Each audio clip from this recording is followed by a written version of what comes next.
Alright, hello everyone. Happy Saturday. I'm back with more Disco Elysium today. And I apologize for being a little late. Took me a while to get ready, but I'm here. And I'm ready to continue the story. So,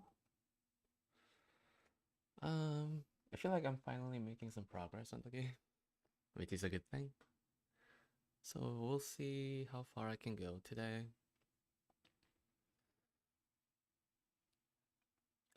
Where was I? Okay, come on, let's go.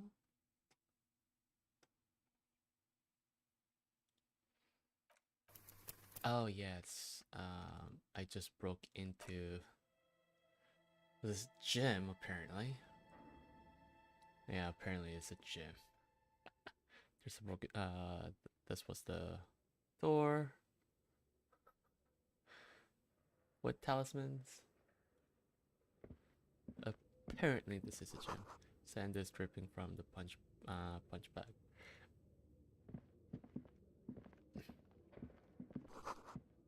The poster says Sitius, Fortis, the rest is worn off. I have no idea what that means. What is this? Shut pot ball. Ooh.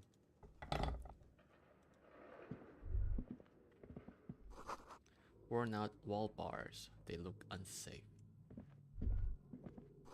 Smells like leather and sweat.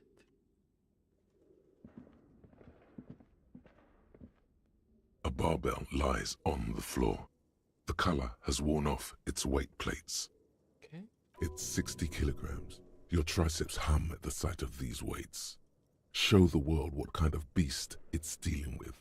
Lift them. Sure. Why not?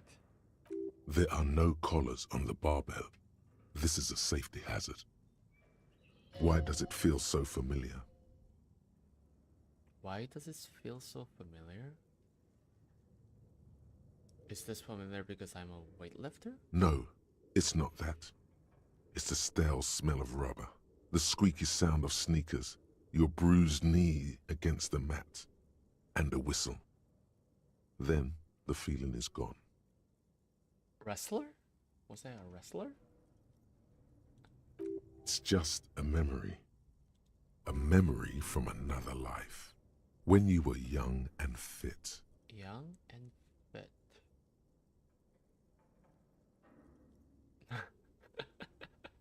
I really wonder what his reaction is going to be like. Let's see. Look, him. It's a trap. There are no collars on the barbell. You're right. The weight may fall off. Better not touch it then. What kind of bastard would just remove the collars? It should be a felony. It would be a violation of EPIS safety regulations if the gym was still operating, but it isn't. No one's supposed to come here anymore. True. Fine. I'm not gonna lift it. Not gonna risk getting hurt. The only thing is I got this. Shot the football. What is this? The hallway is blocked by old window panes and debris. Uh-huh. What is this? Oh, creepy.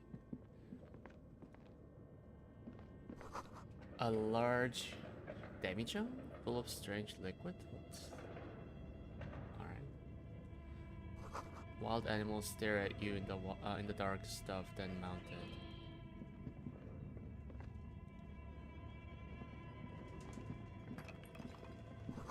Airship rotors covered in spiderwebs. They remind you of blades. Ooh, the music. Crank to set up the mood. A naked mannequin torso, a strange yellow color. Yay, money.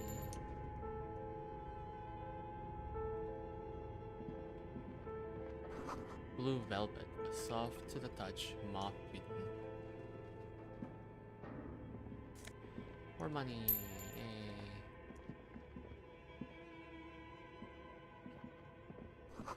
Steel rotor blades bearing a slipstream logo. More money?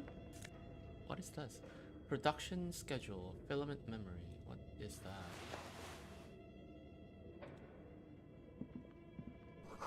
Skis with slipstream printed on the laminated top layer. Huh? What is this?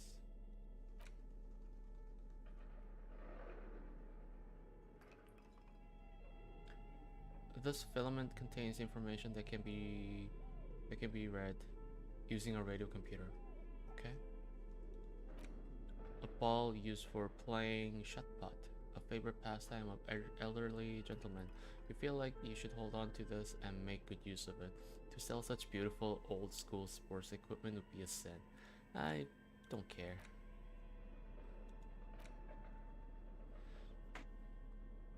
I don't care.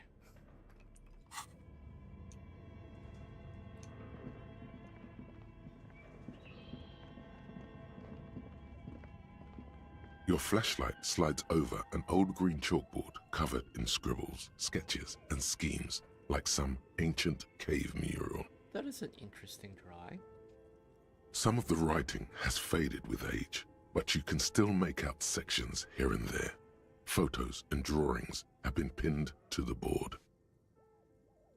I inspect the drawing. These lithe, pointy-eared creatures appear to be different types of welkins. You make out autumnal candle welkins, casting wax-based magic. Huh? Translucent welkins, with organs shining under their skin, and even ether welkins, hailing from the vast emptiness of sidereal space. Who are all those creatures? Fantasies of a tortured, feverish mind? You should adopt one of those welkins as your persona. No longer a mere man, but a welkin. One of the welkins, towering among the rest, appears to be different, however. Examine the welkin. It's Vara Hamira, a high welkin, his face white and scarred like cracked marble. This is clearly a welkin supremacist. The note says, all non-welkin races will be purged. Huh? The Haldor, the Twarg, the humans, and even headless men, all of them, purged. Imagine a world filled only with welkin, green welkin, dread welkin, and the high welkin to rule them all. Oh, is this like D&D? An inordinate amount of time has gone into drawing these little welkin creatures.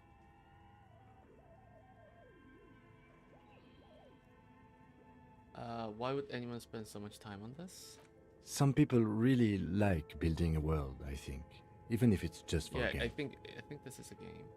Who are these creatures? Who drew them? Are they real? I have so many questions. This looks like concept art for a project. It's not really real. One of them is a walking supremacist. Mm-hmm.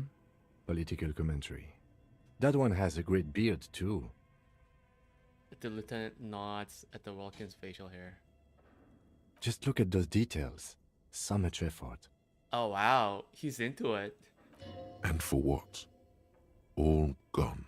He was so into that. Oh. The photo collage depicts barren, icy landscapes wrapped in perpetual night. You see permafrost and glacial landforms, dead trees grown in under the snow. Entire oceans have been frozen from shore to shore. There are pictures of settlements on dried-up riverbeds, abandoned in a storm. Animal corpses in the dark, carcasses and bones. You see primitive oil rigs built into glaciers, boreal dvorg, yurts under the snow, great mammoth-like beasts of burden.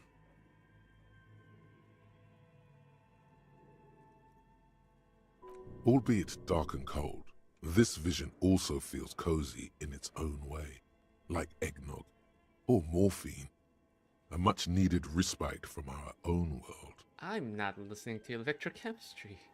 A pinned postcard reads, "The heat death scenario, a desperate fight for geothermal energy engulfs the world. as Wirral becomes untethered from its sun, drifting through the universe. Interesting scenario. Okay. This is a monthly calendar from the year 50. Cryptic words like sprint, daily minimi, and GPI span the marker-drawn grid, the grand scheme of production and money. It looks a bit like an academic calendar, only much more brutal. Minimi stands for a mini meeting. It's part of a bigger framework for managing work called RUN. Station 41 tried to implement it a few years ago, but failed.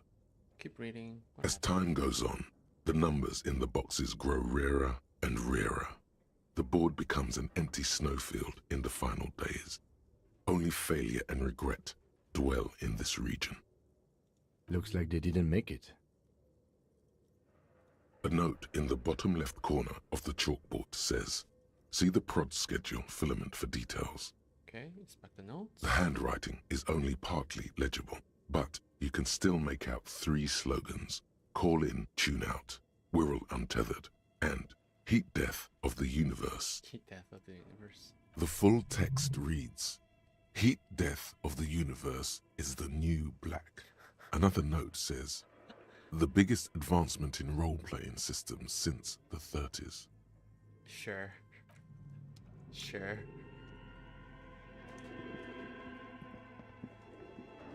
This appears to be some kind of machine with a cube-shaped heart and a wired framework. The keyboard has a rectangular on-off button. A piece of paper still hangs from the printer. A radio computer. Just sitting here without anyone inside. Watching a circle around the machine, he sounds surprised and a bit cautious. We have one of these down at the station, but I never really learned how to use it. Turn on the machine. The machine lights up like some prehistoric animal stirring from its slumber, revealing fluorescent play and print keys on the keyboard. The hatch on the machine's central compartment is wide open. Look inside the compartment. It's empty like a beehive without its brood. Some cables have been left dangling, disconnected. The filament you have would fit perfectly inside the compartment. What if I press print? Nothing happens. Oh, okay, I'm gonna save. Tiles on the cube are still like a Insert. smooth draw. The filament slides into place. On the keyboard, the play key starts blinking. Play. A bar of fabric right above the keyboard starts producing a soft hum. The sound of static seeps through the machine's planar magnetic driver. The static gets louder, slowly filling up the abandoned hall, until a voice speaks out, crackling and old, cutting into the air. Okay. Good morning. Fortress accident en rue de Saint-Ghislaine. This is East Insulindian Repeat Station 1.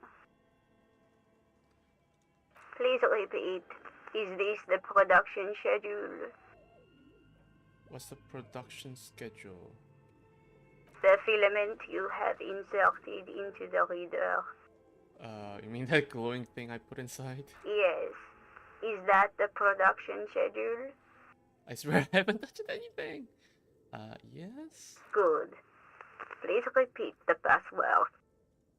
Password. Of course it would have a password. That's why there's a human administrator involved. Well, I'm actually... Wait. Am I actually talking to someone right now? You should ask her for a hint. A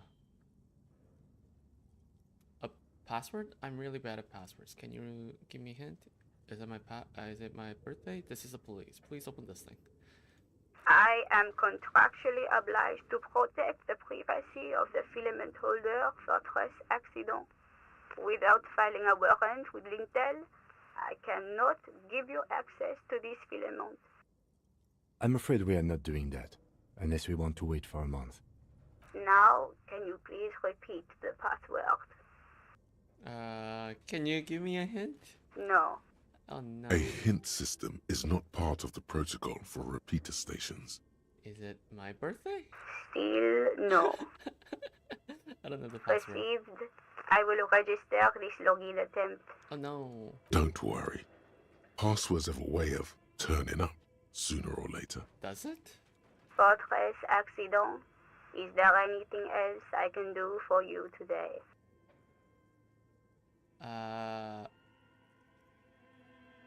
What are you, a machine or are you alive? Yes, I am alive. I am 74 years old and my name is Yvonne. She repeats passwords. Programming people are all paranoid. She repeats passwords?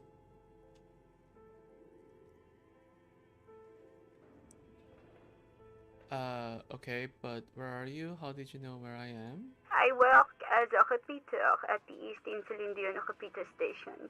It's my job to know where you are, Fortress Accident.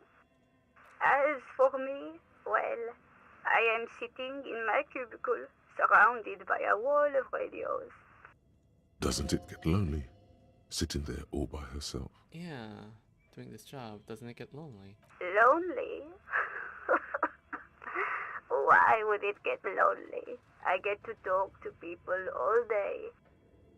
For the first time, you hear her chuckle through the rustle of static. That's why she does this. Now, please tell me if there's anything else I can do, Fortress Accident. Why did you call me Fortress Accident? Fortress Accident is the company on whose name the terminal you are currently using has been registered to. Do you have any other information about this company? One moment. You hear her flip through a catalog before she reads out with studious care. Fortress Accident SCA produces revolutionary interactive call-in radio games. That's what the catalog says. Oh, this is for the game. That's not bad. Interactive call-in radio game? Any other questions? Oh no. Thank you, and goodbye. Oh damn. Tiles on the cube are still smoldering, casting the framework in a soft glow. Fluorescent play and print keys shine on the keyboard. Trent, what happens? Nothing next? happens. Oh. The filament slides out of its glowing nest. That was weird. This old fireplace is covered in lines drawn in blue and red marker, the mesh spreading over the stone like blood vessels on alabaster skin. It looks ghostly and strangely ancient. The whole thing resembles Kadran mosaic tiles. Very pedantic. Yeah, how do I know what Kedron mosaic tiles are supposed to look like? History classes, students with their textbooks open, studying the roots of our civilization. Those aquarelle blue tiles looked beautiful in the sun. So what am I looking at? Radio frequencies, it seems. UKV 123.6, UKV 123.7, UKV 123.9. Some written notes, too. Sparse and cryptic. Radio frequencies for what? Unclear.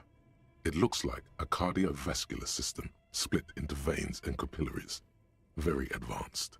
Something medical? You think so? The web is comprised of radio stations, all lead back to one red heart, titled The Game Master Frequency. A note says, this one can listen in on any station it wants. Who's the game master? Someone very important.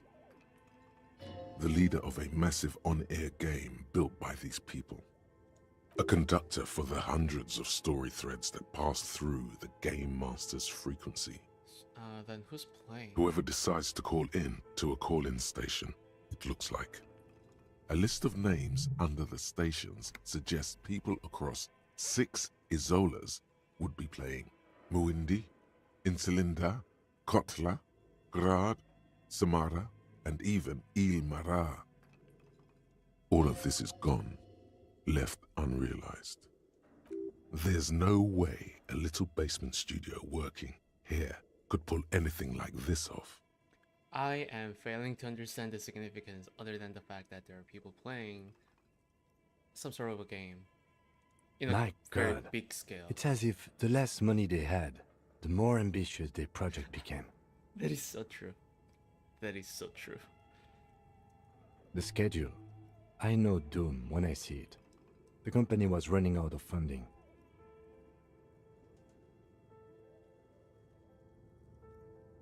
Nothing.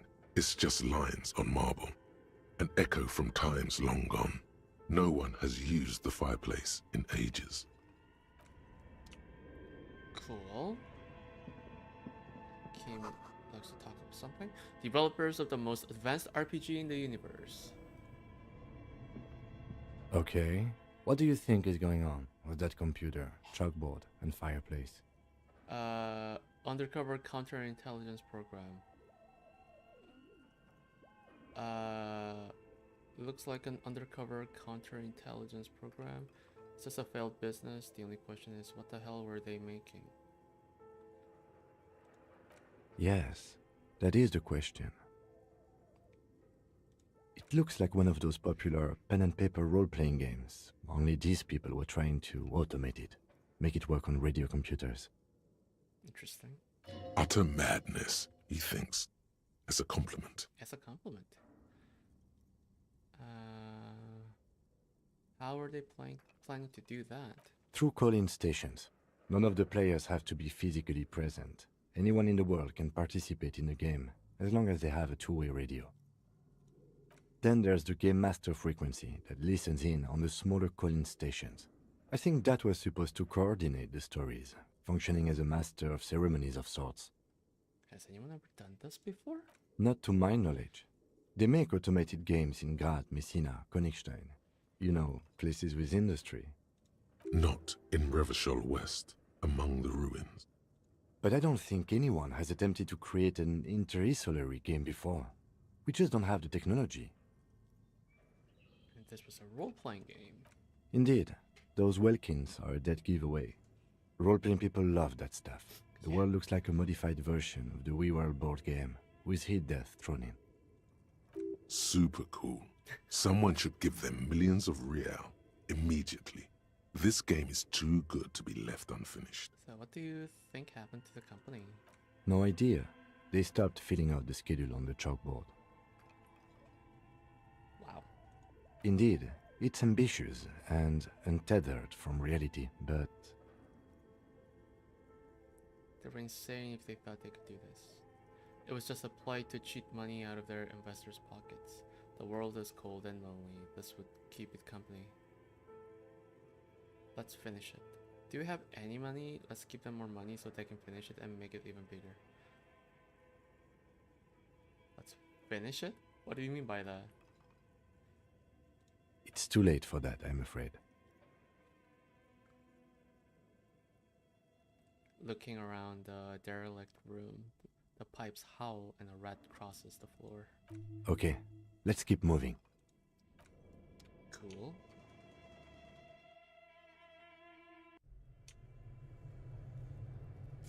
More money, yay! Okay, I need something to help raise my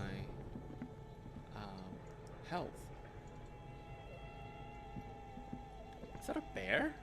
You see a terrifying ice bear with a strange compartment in its belly. The door is covered in frost and the bear's eyes are glowing red. The bear looks oddly realistic. Is it taxidermy? Looks like a giant ice bear. The lieutenant doesn't answer. His eyes are glued to the animal. A sharp slice of light shines out from its mysterious belly door. Crack open the door. A gust of freezing cold air rushes to greet you.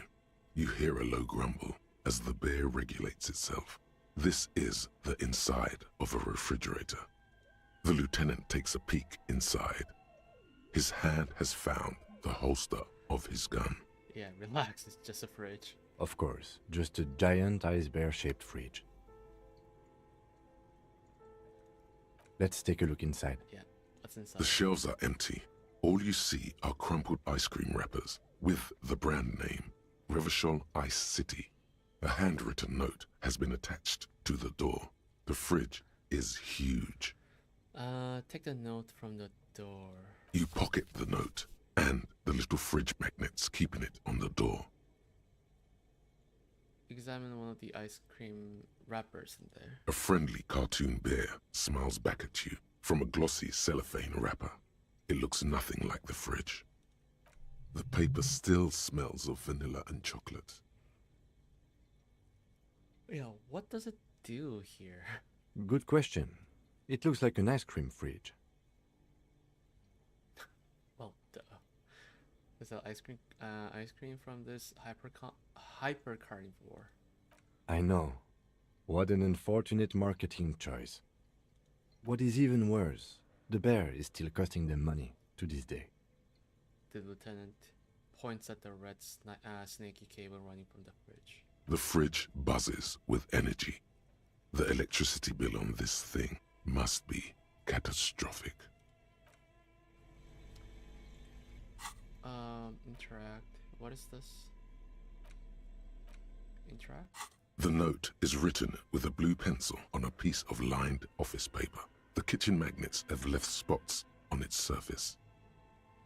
Does it say anything interesting?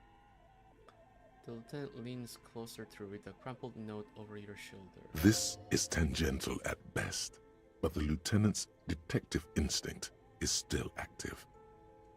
Someone has scribbled, S. I can't believe the off-site copy is still here. The illiterate ginger kid keeps stealing stuff from the studio, so I had to hide it somewhere safe. Kuno? You'll find the filament memory with the off-site copy in the frozen ice cream maker. Please take it home, ASAP. It's important. I'd do it myself if I lived in a civilized place with a freezer. Take care, Sully Swaff. I wonder who wrote that note. Looks like someone from that radio game company upstairs. I'm a little surprised they just left their property lying here. Maybe they had to leave in a hurry. That's a plausible hypothesis. What's a filament memory?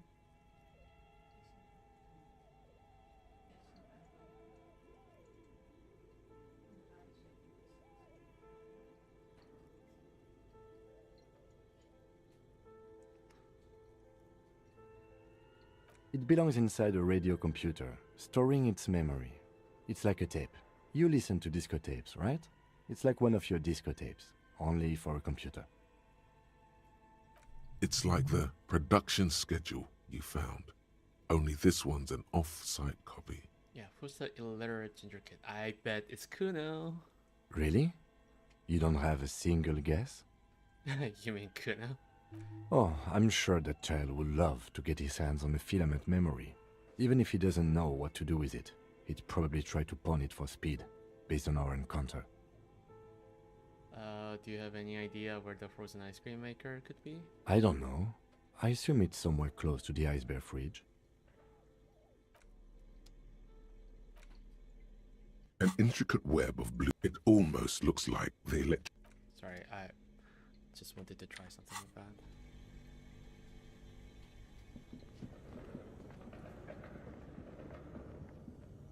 A thick layer of coal dust covers the furnace, coloring it pitch black. Looks like this furnace has a face, and it's a face of agony. Is it a furnace? Looks like it. Looks like an old central furnace used to heat the building. It's connected to the chimney. No one has used it in ages. No signs of any recent fire. Only dead rats. Look inside the furnace. It's dark and grimy here. In the darkness you can hear chatter. It's coming from above. A voice or several voices talking to each other. Near the smoke chamber, upstairs. The echo is so prominent, it's impossible to discern what the voices are saying or what's producing them. Continue. What are you doing?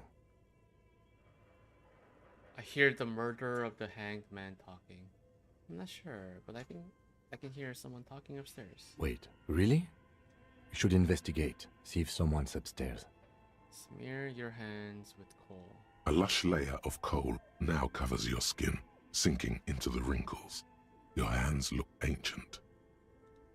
You feel the spirit of Ramut Karzai, ancient hero of Grad, pulsing through you. All that's left is to cover your face in war paint.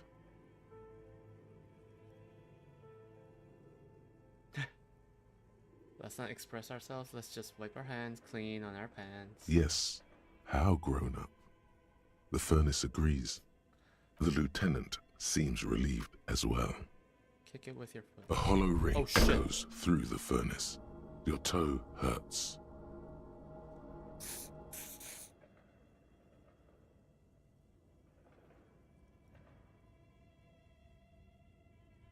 Oh, shoot. Bent metal, broken glass. Your path lies strewn with the broken forms of everyday objects. You are the destroyer, the bane of inanimate matter. I'm just a disempowered individual trying to take my disempowerment out of everyday objects. Look, there's a discarded milk carton on the floor. Why don't you destroy that, too? No, I actually feel sorry for the things I've destroyed. You're right. That's definitely not the behavior of a destroyer at all. That's just severe anger management problems and a disregard for property rights. I have zero idea why there was an option to even kick the furnace. The wall collapsed. It's inaccessible now.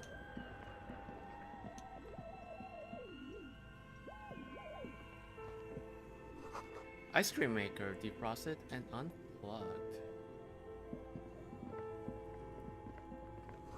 The flashlight casts a strange shadow. There's a hidden doorway here. Okay, I will visit.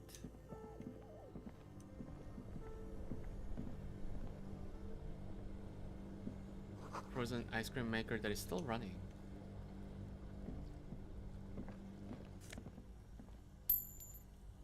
Yay! Two cables are plugged into the breaker box. The red one leads to the ice bear fridge, and the black one to the ice cream maker nearby. Oh, okay. I'm gonna leave that for now.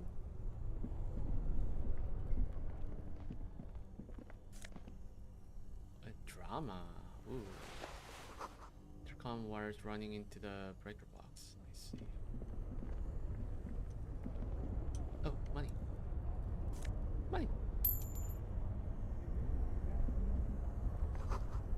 People's feet shuffling by on the street.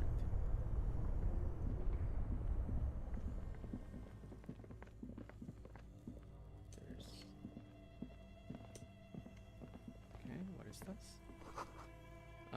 Rusty rifles are hidden above the piping. They look inoperable.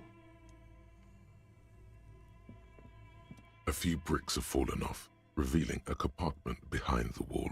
It's too dark to see in. Where are we? Seems like an old bunker from the revolutionary period. Look at all those rifles. Must be an old weapons cache. There's a hole. There is, yes. And there also appears to be something inside the hole. Interesting. Do you want to take a look? I do.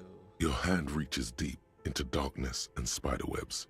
Rummaging around, you find rusty rifles hidden away. Rifles, Kim? Are these any good? Most of them are rusty and inoperable, like the rest. But one catches your eye. A bolt-action model with a fine wood stock, in better cosmetic order than the others. Ooh, get a rifle. That's a rare sight. Seems to no longer be functional, but still a beautiful thing in its own way. Does this mean a rifle here? It means there are firearms, albeit inoperable, still lying around in Martinez. It's an interesting coincidence, I would say. Might come in useful in the future. Cool. He likes this find. Awesome. Someone has stuck some busted guns beneath the ceiling. Cool. Item. Antique Bell Magrev rifle. So physical instrument. Drama.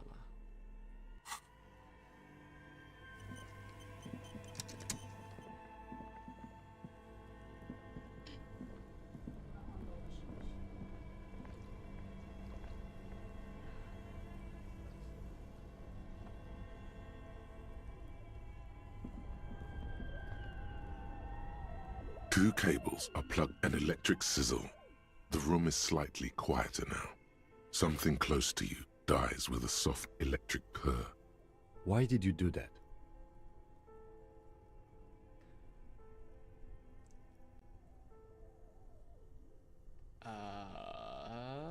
I don't know why I unplugged it. I do things without any reason. The lieutenant raises his brows, but doesn't say anything. The electric distribution board now has one cable missing.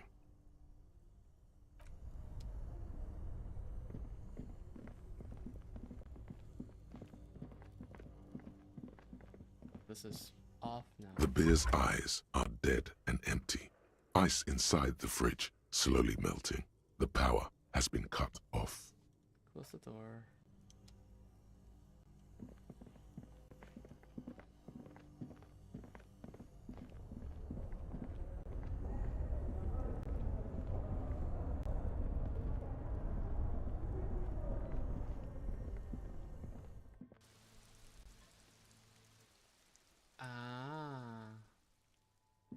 An old call box with a matrix of push buttons lists all the companies in the East Delta Commerce Center.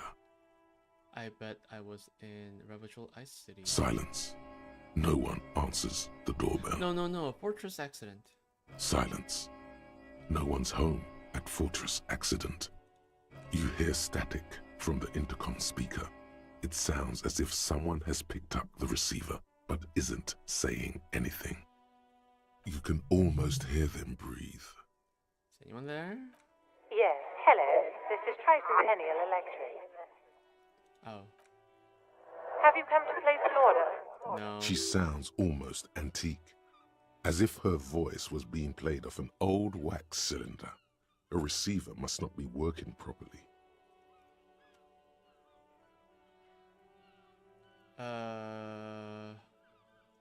I thought I was calling Slipstream SCA. My God. The lieutenant exchanges a look with you. It's you. My God. I didn't think I would hear your voice. What? Who's this? Who cares that you don't remember her? Just go along with it. What's happening? No, something's wrong here. Are you sure she's talking to you? Do we know each other? Michelle, just please.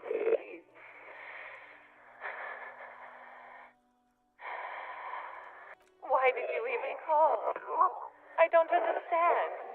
You've been gone for months. I thought you didn't care. What the fuck is happening right now? Ever since I came to work here, it's been different. As if my mind's been wiped clean. A spot of static overrides her words. When she speaks again, it sounds like she's submerged. It's so nice. It's so nice to be able to finally meet again. Forget about what? She sounds like she's about to cry. Hello? She doesn't answer. Are you still there? Silence. The only thing you can hear now is static and waves washing ashore on the bay. I get it. You don't want to talk to me. No one ever wants to talk to me. Another seagull passes by. It's getting cold standing here, staring at the silent call box. It must have been some kind of faulty wiring. We should maybe stop playing with this doorbell. It looks ancient. Yeah, it's goodbye then. You press the number sign on the keypad that terminates the call. 12 name cards on the call box read. That was a weird experience.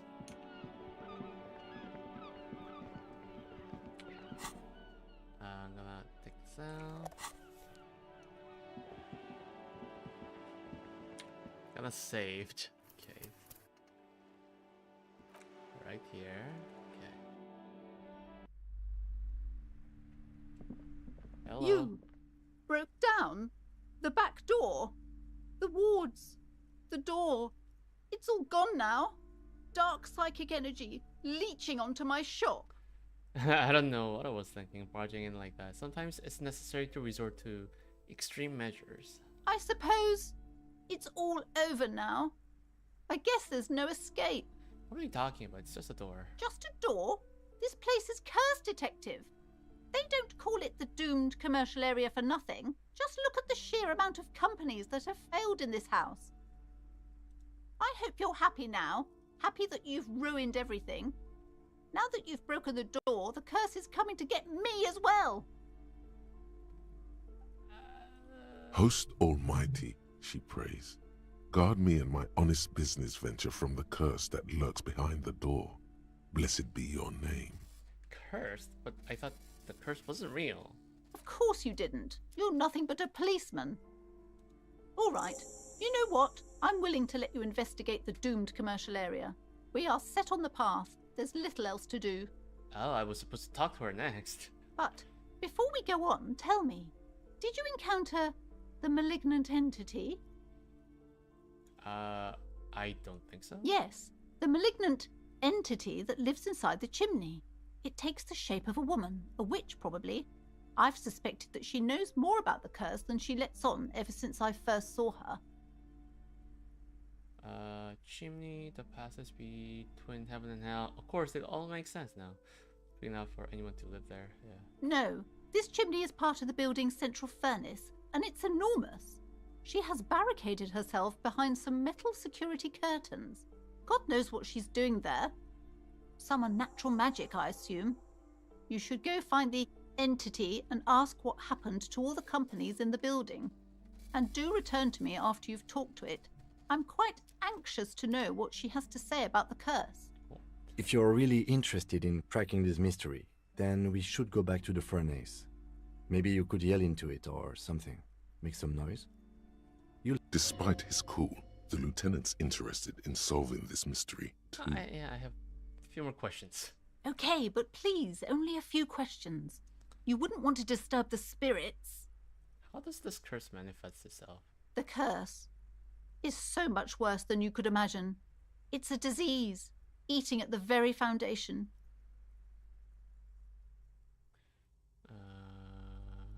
A shiver runs through the woman as she looks around the dimly lit store. It's the curse of financial distress, really? of ruin and bankruptcy. Damn. Didn't that curtain just move?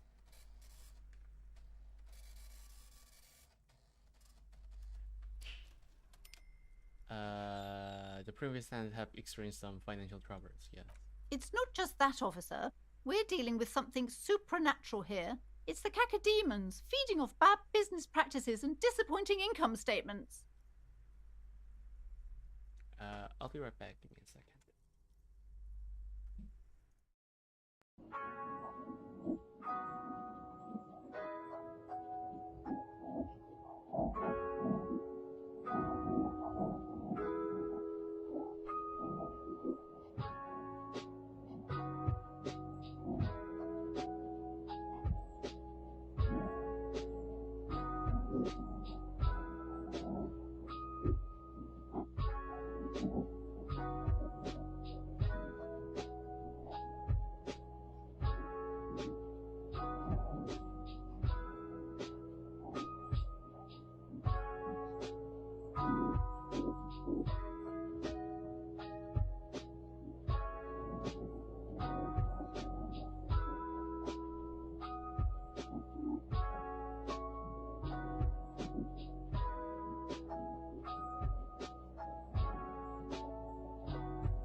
Okay, I'm back.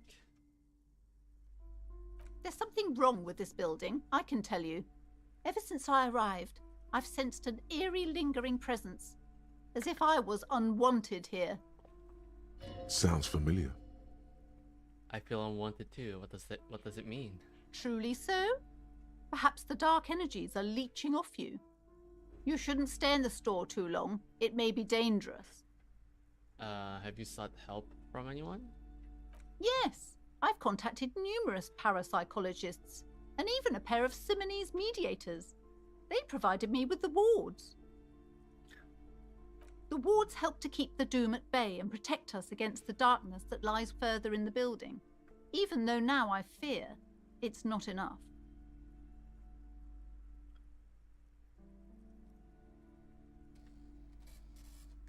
Is your pendant part of the wards as well? Oh, this? No, it's a special Himian amulet, blessed by desert pygmy shamans, with a spell of compulsion. It's to compel people to buy books. There are numerous spells cast throughout the store. I had the books anointed with a different inducement spell, for example. It's guaranteed to boost sales 15%. Yeah, I don't think that's working. Desert pygmy shamans. That sounds like a rather questionable way to describe a group of people. What about the wards on the back door? Yes, the Simonese are very crafty and their wards are extremely powerful. Lesser wards simply won't do here. Okay. The woman looks aloof, her features much softer. Occasionally she glances at her daughter's silhouette. That's all I can say for now. Okay. Let's do this. Into the building again.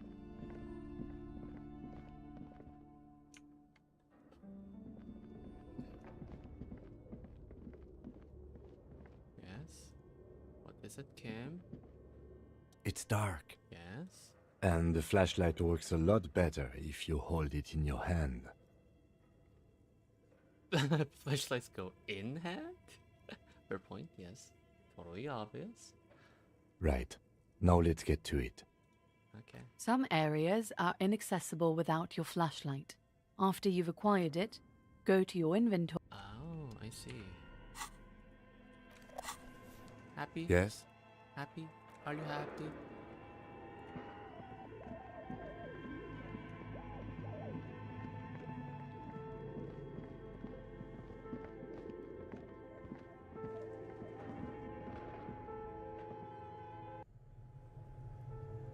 We need to go to the furnace?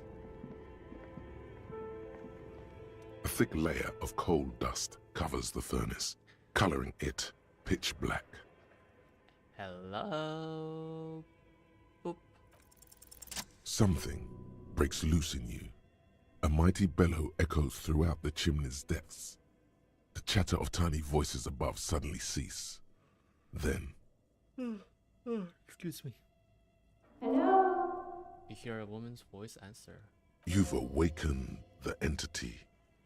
Are you there? Speak to me. Hello? Did you say anything? I can't hear you. Please come upstairs. There's a safety curtain on the second floor. I'll open it. You hear a low rumble upstairs. The sound of a curtain being pulled aside. Huh? Someone actually lives here? After you, officer.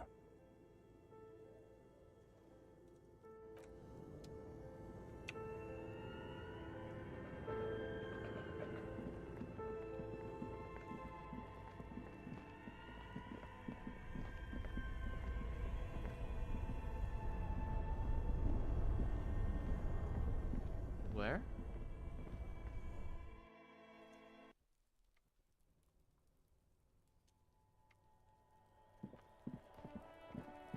Oh, that's her. How do you get up there?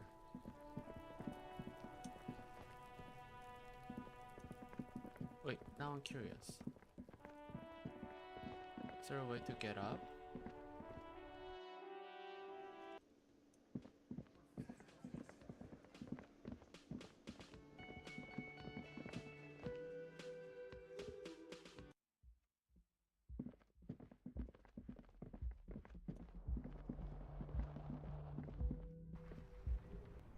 How do you get upstairs?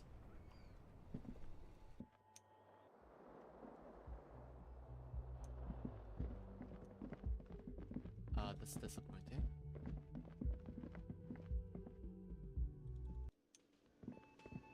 Hey man. Can I help you? I'm gonna come back to you. But for now... so how do I... What do you mean by second floor? There's a curtain?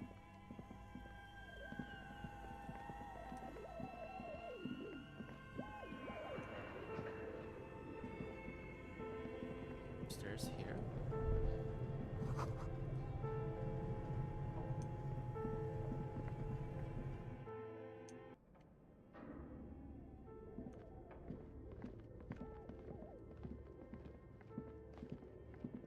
Oh, from here.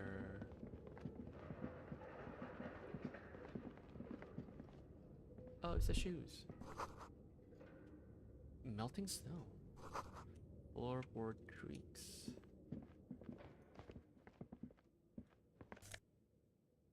Postcard. Sure. What is it? Someone live here? Maybe. Who the hell? This tray is full of dice, colorful polyhedral dice. Hundreds of them. Oh, is this the game master? Candy dispenser has been repurposed to contain thousands of dice. Hello, I'm Nia. Novelty dice maker, Niha. Did you try knocking on my window? I must have missed you. I've been listening to my Milius. She taps on her headphones. So what kind of die are you looking for? I have zero idea. Could this be the malicious entity? Perhaps it's wise to go along with this masquerade for now. She's got a direct view to the backyard. You should interrogate her about the lynching. What do you mean by millions? Yes, Amelia is like a call-in station. You need a two-way radio to access one. That's why I have these. Okay. Mostly, they just teach you to swear in different languages. But some of the stations can be quite interesting. I was so absorbed, I must have missed you knocking. Why are you asking me about, so you must have me confused with someone else. Then how did you get inside? By the south entrance? You know what? It doesn't even matter. What matters is that you're finally here. Let's talk dice. Did you have something specific in mind? I have zero idea. I'm a novelty dice maker. Tell me the name of your role-playing system and I'll make the die you need. That's why you're here, yes? Not at all. Role-playing games? You know the one made by Fortress Accident. Does that count?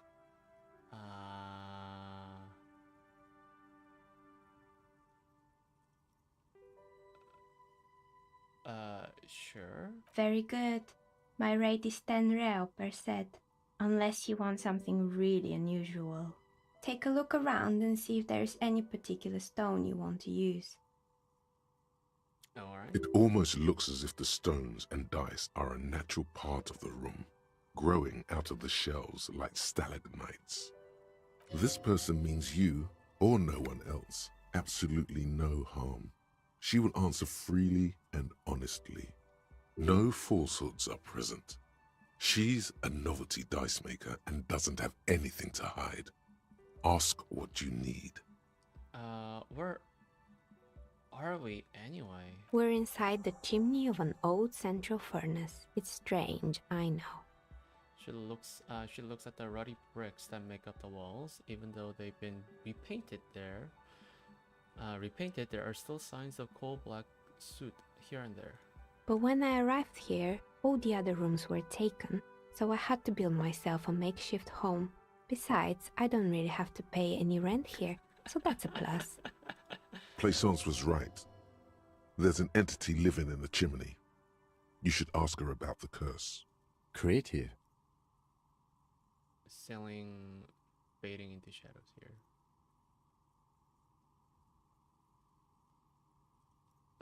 I've heard this place is cursed. Did you know that people call it the doomed commercial area? I've heard the stories, but I don't think those stories are true. How do you explain what happened to all those companies then? It's just capitalism. We only hear about tales of success, so it's often surprising to realize how many ventures actually fail. That is true. Plaisance, the bookshop lady? I've heard that her business is doing rather well. Have the energy spared her somehow? Yeah. Number 2. I don't know why the bookstore hasn't gone bankrupt yet. That's why I'm here to investigate. Oh, right. But it's not just the bookstore that's still up and running. What about the whirling in rags? Some people say it's part of the building complex.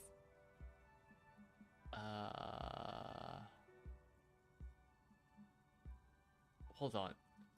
It's part of the doomed commercial area? You could say so. Both houses were built at the same time and under the east of the Commerce Central project.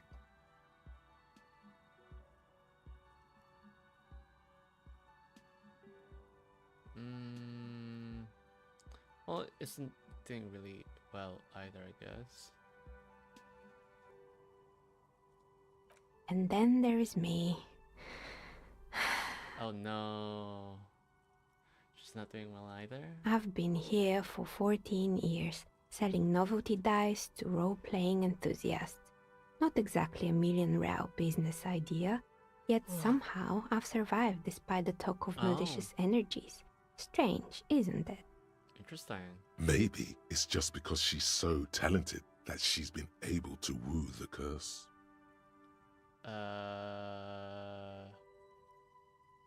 The curse doesn't affect people like you.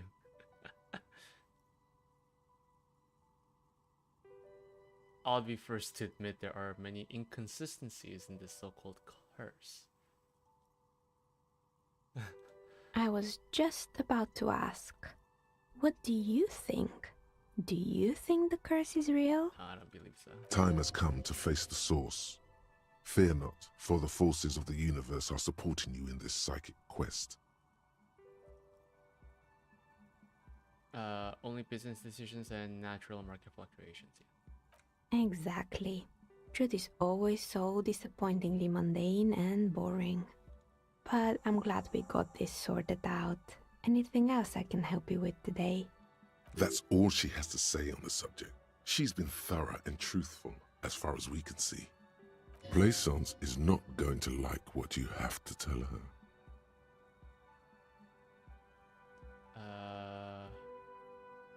Do you know what happened to other tenants? Everyone else is gone. More or less. Are you interested in anyone specific? Oh, quite a lot of them spring to mind.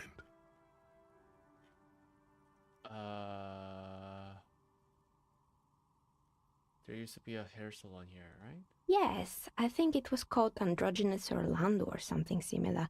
They weren't a big hit around here. Turns out that working class men don't like genderless haircuts. They're scared of that word. A bit of experimenting every now and then isn't bad. I would never let anyone androgynous touch my hair. What? That's dumb. Yeah. What's wrong with a bit of experimenting? Yeah. I guess it just wasn't the time yet. Possible. What happened to the gym? It wasn't merely a gym, it was Artemitep's boxing club. A community project created to steer at-risk youth away from drugs and crime. Ooh. Who's Artemita? A kind man from Zemsk. I heard he had some trouble with the law when he was younger, and that's why he wanted to start the gym, as his way of giving back. Maybe that's what Kuno needs. Kuno. Who's Kuno? Who is Kuno? Your guess is as good as mine. Who? Yeah, he's a little ginger gremlin who likes to devour dead bodies. Oh yes, you mean the kid with the sailor's mouth. Yes, I've heard him yelling profanities in the backyard. I think it would take more than a gym to help that kid. Oh, damn. Judging from the kids I've met so far, it didn't really work, did it? How did the community project work out? It didn't. If anything, it made the youth situation in Martinez even worse. At some point, someone started a rumor that the punching bag downstairs was full of amphetamines. Oh, damn. It's not really full of that. No one would store their drugs like that. Eventually, the coalition took away the funding and the club went bankrupt. This was a few years ago. It's gotten much more peaceful around the plaza ever since. What's up with the broken windows? Oh, this one's a mess. There used to be a company that promised to repair windows 24 hours a day. What could go wrong with this one, right? Turns out, the business was actually set up as a front for an illicit group that was producing snuff milieu. Who would have guessed? What's the snuff milieu? And they never cleaned up the debris either. Now it's just littering the hallway and I have no idea how to get rid of it on my own. What's a snuff milieu? It's a sub-rosa radio station that broadcasts real murders with real victims. Some people pay good money to get off on it. Nothing changes in her tone as she says that, as if it's just another piece of information to lay out for the world. Don't worry, the ICP has a separate division that deals exclusively with unlicensed sub-roses. This isn't our problem. Good luck with that. It's not easy catching those perpetrators. Did someone here make stuffed animals? I saw mounts lying around. You mean Mr. Fabron, the taxidermist? No, he mostly just did drugs. Anything else? I found creepy mannequin. There used to be a fashion atelier here, but I have forgotten the head designer's name. They were doing well for a couple of years, until the insect rights activists came. Insect rights activists? The atelier produced a certain collection that used chitin among the materials. Apparently chitin is made in the Occident, where it's extracted from beetle wings. And you know how all kinds of political movements are big in the Occident. The activists shut down the biggest chitin supplier, which of course caused the price to skyrocket. And, naturally, all the most fashionable tastemakers refused to be seen in chitin from then on. The atelier went bankrupt before they could finish the collection. Damn.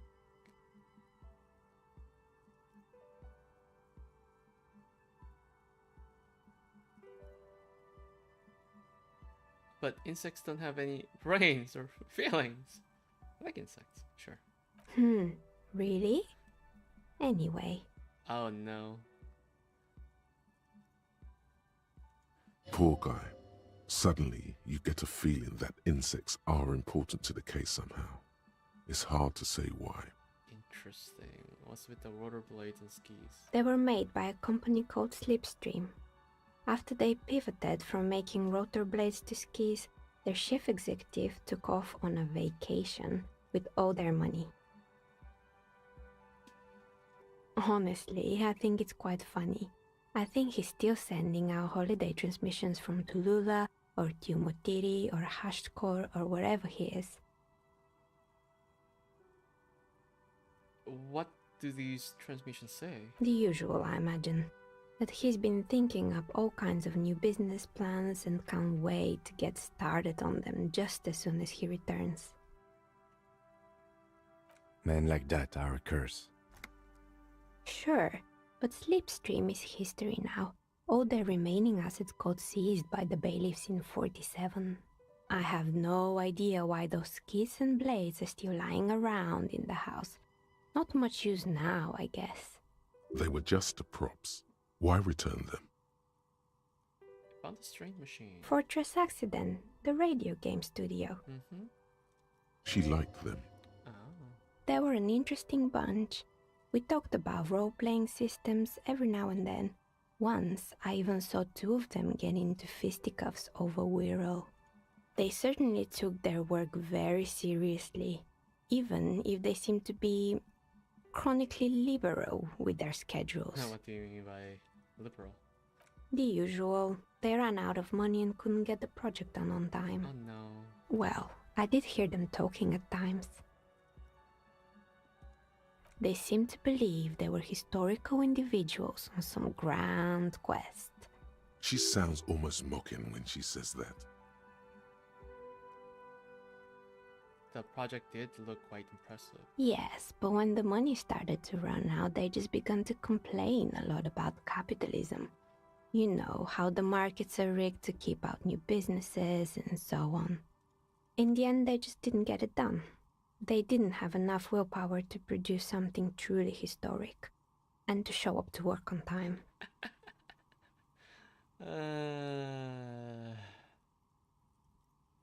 Well, showing up to work on time is incredibly hard.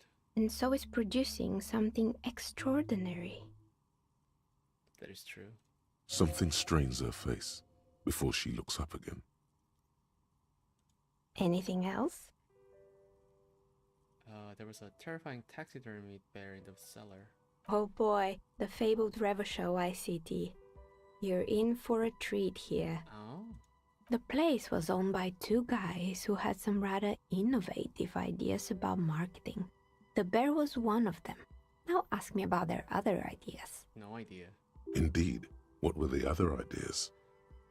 What about the other ideas? There was really just one. And it involved picking out the prettiest girls in the neighborhood and paying them 20 cents per hour to man the booth. Huh? And by man the booth, I mean slump behind the counter with a face that could maim you if you ever dared to disturb their bored magazine browsing. Sounds like she really didn't like those girls. Fritta does the same thing. Who's... Huh? Oh.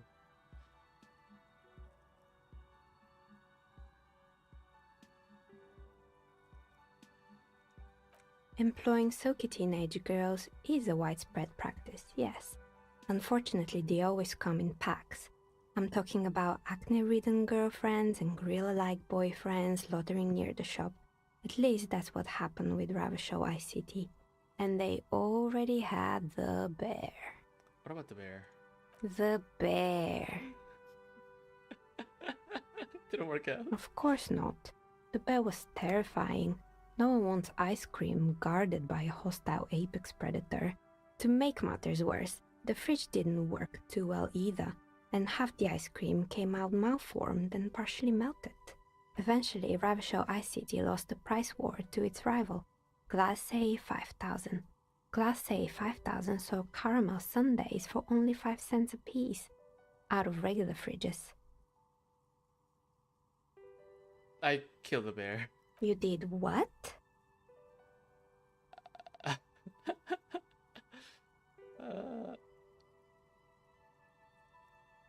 I unplugged the fridge. Ugh, of course they left it plugged in. Even in death, the bear is costing them money. The taxidermist who made it said it was his vision beast. He said he met his vision beast while high on desiccants. He called it Megatherion. Megatherion. Sounds cool. A Megatherion. Megatherion, a mega wild beast. It's an imaginary beast that guides you through life by telling you to do more drugs, mostly. The horrific necktie tightens around your neck, strangely excited. But it doesn't feel particularly fun this time around. I don't do drugs. Sure. Very good. You shouldn't do them. You're a police officer after all. Anyway, now you know the story of the fallen ice cream empire. Little sparkling embers under the window. Anything else? Another failed business, perhaps? I've been here for a long time. I found the building's intercom, but it's not working. Oh, right. I hope you didn't try to ring me. I think none of those doorbells work, Damn. including mine. I'm still in the middle of connecting the wires. Sorry about the confusion. A strange thing happened when I tried calling a company named Slipstream SCA. Someone answered. It can't be true. They don't work here anymore. They've been gone for years. Are you sure it was Slipstream SCA? Was it a woman? Maybe it was Plaisance from the bookstore. She said she was from Tricentennial Electrics. Tricentennial Electrics? It used to be a major electric company 100 years ago. Are you sure it wasn't just some kids playing a prank on you? No, it was something else. It was What eerie. the fuck just happened? It was too real to be just a prank. Either we're dealing with a professional actress, or... It was something eerie.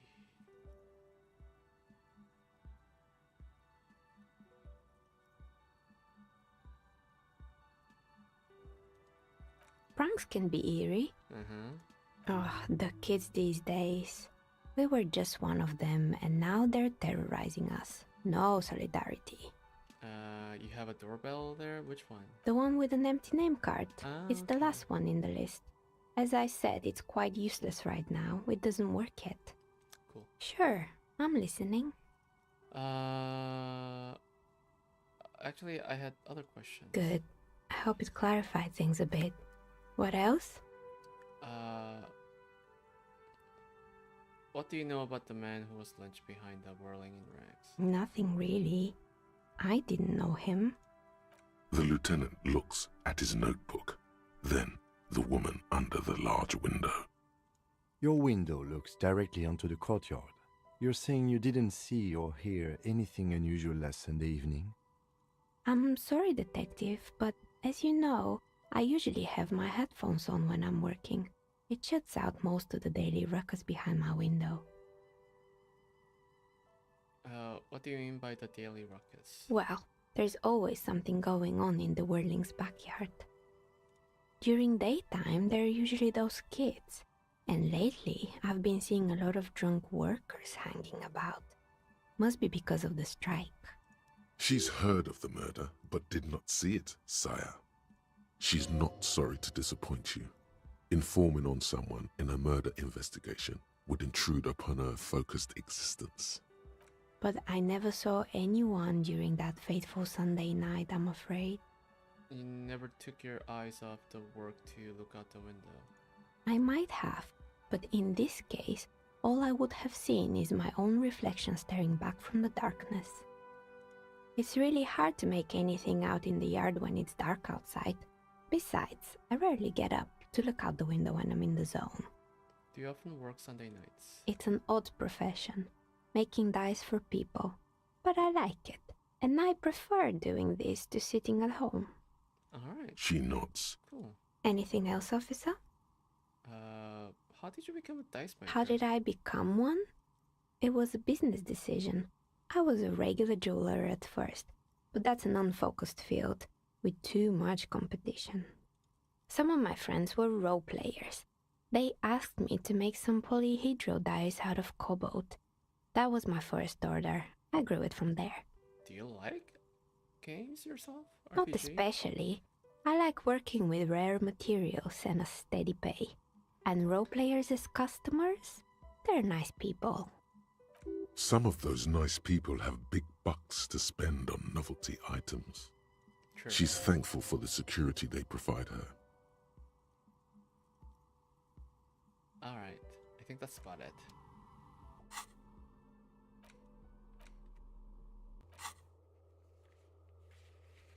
Yeah, we're back and...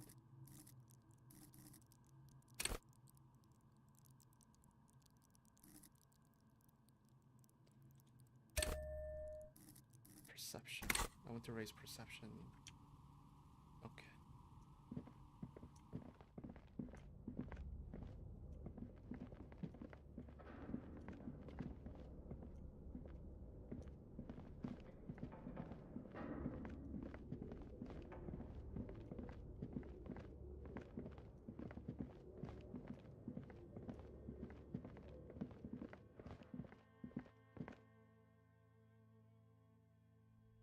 Oh, that was a separate area. Okay.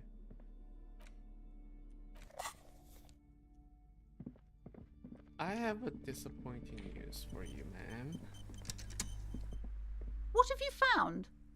And also, do buy the books. There may be teachings in them. Just A dice novelty maker. dice maker? Well, spit it out. Why does she need the dice? For some kind of sorcery? Sometimes they use the ankle bones of sheep. Yeah, she's a businesswoman like you. I don't understand.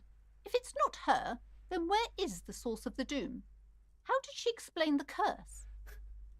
The narrative she's built herself, it does need tearing down. Yeah, let's do that. Just don't say you don't have any answer yet. The uncertainty is killing her. To hell with it. Perchance you ought to just lie, sire. No lying.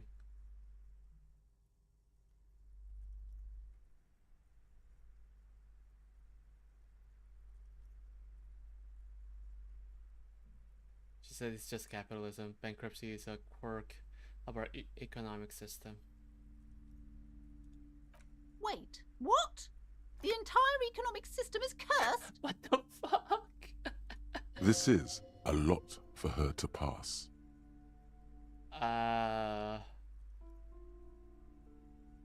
Damn.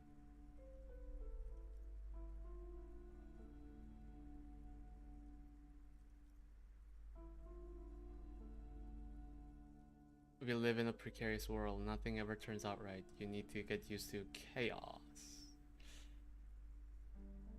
Precarious world? Economy? I understand what's going on here.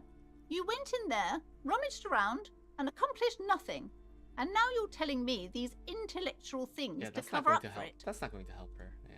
It's okay. You don't have to. I was wrong to trust another person. I will manage this psychic calamity as I always have. Alone. On my own. As she has to, every day. Thank you for nothing. Please, do buy some books, or be on your way. Wow. Total psychic collapse between you two right now. There was never any other way this could have gone. She's just too far gone into her own mind.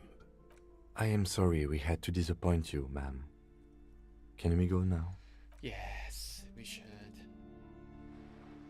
Okay, I wonder if I should talk to Kuno. Alright, Kuno. Hey, how do I talk to her? How do I get up there?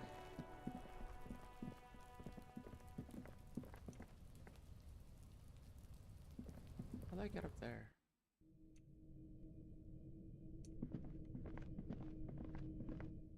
I wonder if there's a...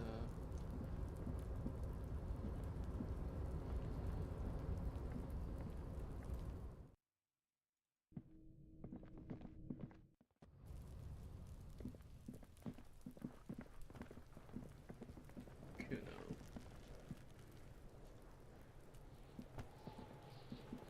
Fuck does Kuno care?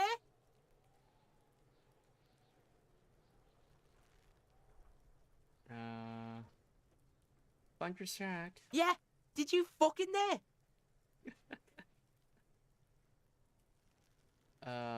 What was with the pig head? Oh, that? Kuno decapitates pigs. That's just a Kuno demo tape. What's wrong with this kid?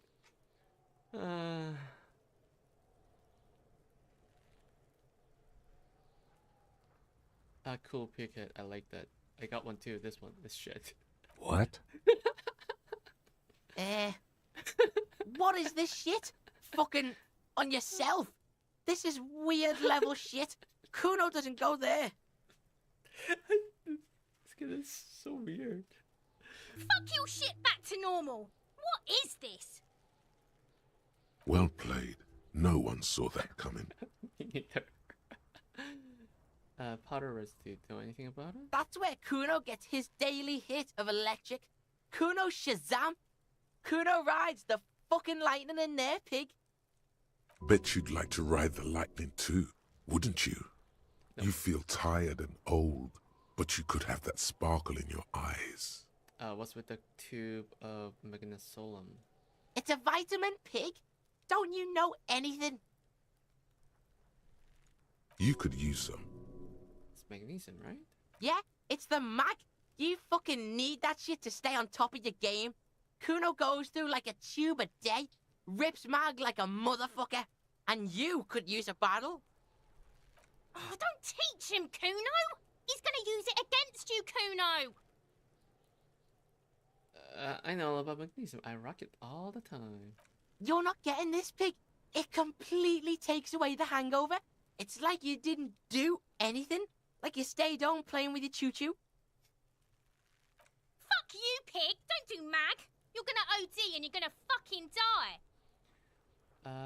What about that coat up there? Is it? You got pretty fucked. Kuno's surprised you've still got your head after all that. After all that? Don't sweat it, drunk pig. Kuno will keep your nasty secrets. Kuno's not snitching. What did I do? He's saying you climbed up there. He probably saw you do it. Yet, that conclusively explains how the coat got up there. Could I get into the harbor from the roof? Course you fucking can. How do you think Kuno made all the docky boys his gimps? Just gotta fly, pig. Is that it? Easy? Not for you, pig. Kuno can't wait to see you get all scared and shit your pants. Fucking Kuno. Kuno can't wait to see you shit your fat pants! That's all there is to it then. Don't be a pansy. Just jump. Good call, Pigmeister. Don't come and talk to Kuno about his kingdom. Kuno doesn't fucking care. Good for you.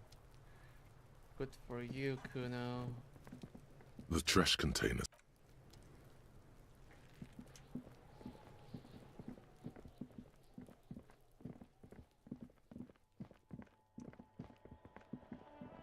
Alright. Time to confront these people. Alright, let's go. Looks like the circus left town, but the clowns are still here.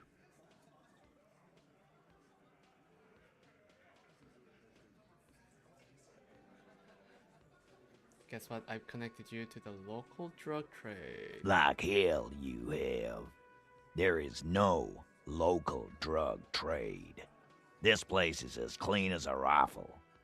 Go back to Jamrock and ask the local junkies how clean your streets are in Precinct 41 kilos. We'll do that.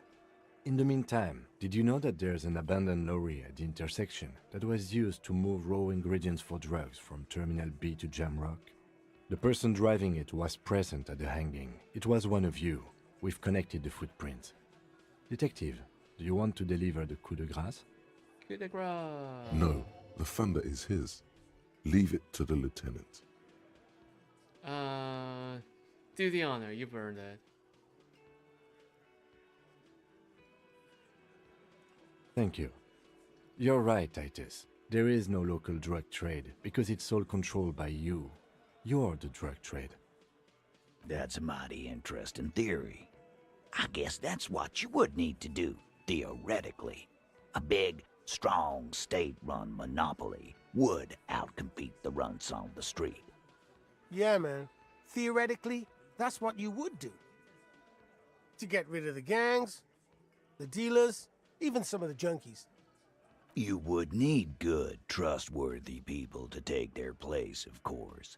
Hardy men to run such a monopoly. For the good of the community, of course. People are always going to do drugs. At least this way you have some control over it. Keep telling yourself that I knew for a fact there's still plenty of drugs out there. I know for a fact.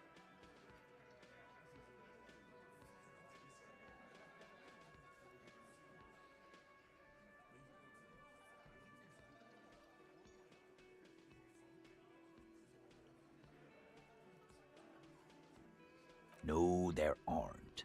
Some little shit and his dad are doing speed.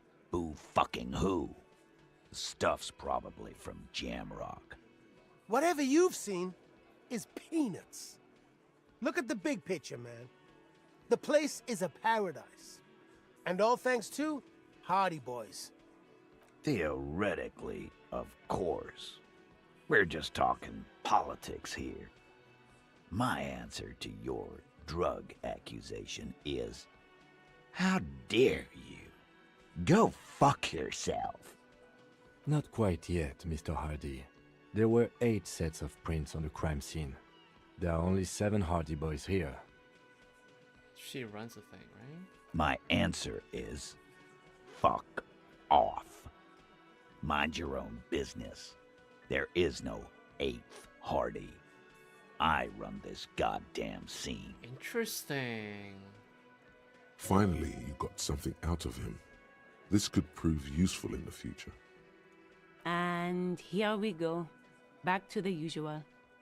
I know! Fatty walked on all 4s. He's so fucking fat he left 2 sets of footprints. Go fuck your mom, Dennis. That's more like it, boys. You heard him. It was Angus on all 4s. Anything else you need to know? Perception again.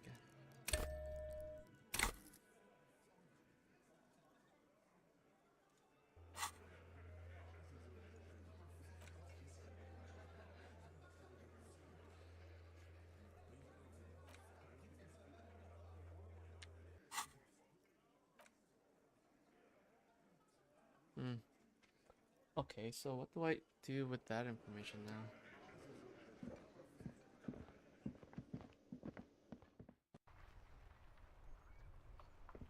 Yes? Okay, so after that...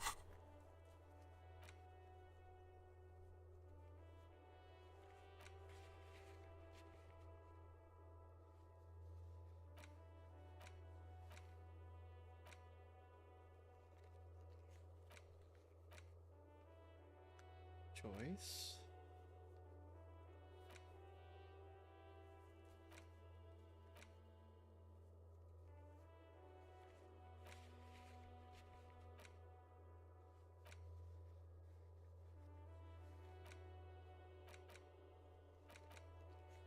I could talk to.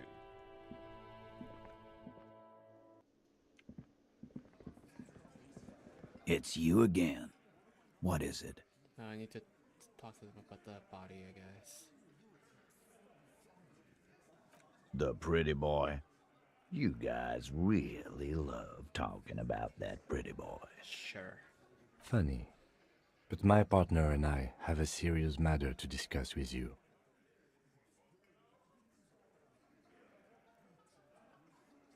Why is there a container belt around the dead man's neck? Container belt? Like we use in the harbor? Yes, why? Because we took it from the harbor where we work. Then we went out back and used it to hang him. We did this together, all of us, until he was dead. That's why there's a container belt around his neck. Aha, so you just confessed to murder. Goddamn right. No. These 7 honest men have equally come forth. They told you what happened so that you don't waste any more of your time. All 7 together. They're diluting responsibility. It's an anti-arrest tactic.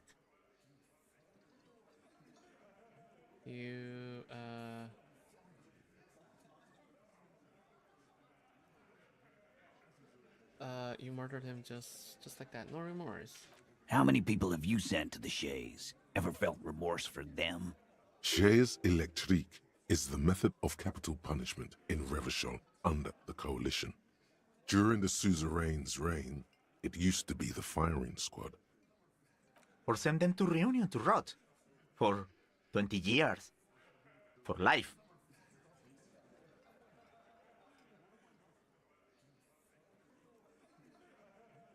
What's that?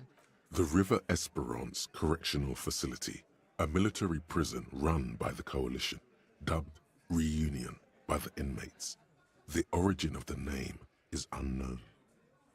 Yeah, you just kill people, like, not like it's nothing. But you see, a lawman, is something people agree upon. And here in Martinez, we agreed that this man had to die. Who called the shot that night? Are you deaf?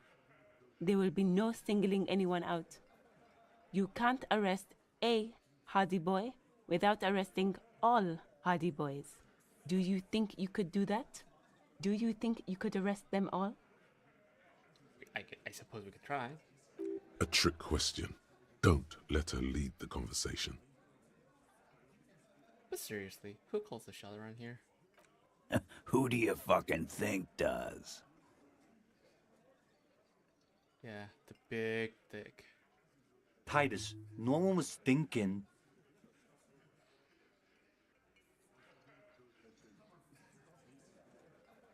That there's any question who's the leader. That's how he would have ended it. Titus won't let him. No. Fuck no! The big dick is right here, asshole. You're looking at it. Right fucking here. He grabs his crotch. Damn. Disregard the outburst, officer. None of the boys have any comments on their power relations. That night, they acted as one. That's all. When did this hanging occur? You don't have to keep answering his questions.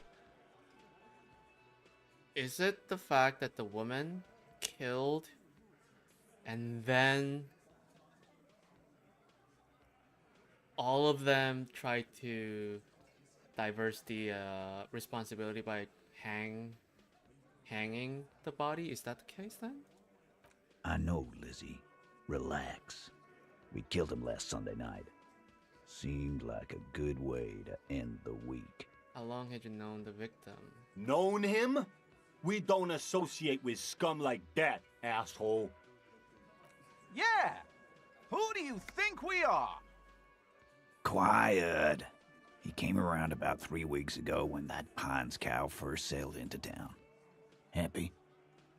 By the Pines cow, you mean Joyce Messier, the representative for White Pines? The same company you're striking against? No. I mean the Pines cow. The stupid-ass cow they sent in to fuck us over. But you know what? Why don't you ask her about the pretty boy? I'm sure she has interesting things to say when you ask her hard enough. That's enough insinuation for today, Titus. Officer, your interview is drawing to an end. Why? Don't waste your last questions. Last question. How did you kill him? We hanged him up by his neck until he got real still. Wasn't that obvious, copper? Didn't they teach you anything at the cop school, idiot? She killed him. The rest of them tried to cover that up by hanging the guy. This is where an autopsy would come in handy. You have to work with what you know. Titus, you don't have to clarify anything. We overpowered him, dragged his unconscious body to the tree, put a noose around his neck, and hanged him till he was dead and steady. Then we left him for seagulls, maggots, and you fucks. Make them a bit more uncomfortable first, then see if it all adds up. How did you manage to overpower him? With numbers, asshole. How do you think? You're right, Lizzie. I've done enough explaining here. No, he hasn't. Not yet. When did this overpowering happen? Right fucking here. The fucker pranced in here like he owns the place. Got what was coming to him. 9. Okay, so 4, 8 or higher. Come on, 8 or higher. Yes. Titus is solid as a rock, and so are a few others. But tell me who's solid. Tell me who's solid. Who's cracking?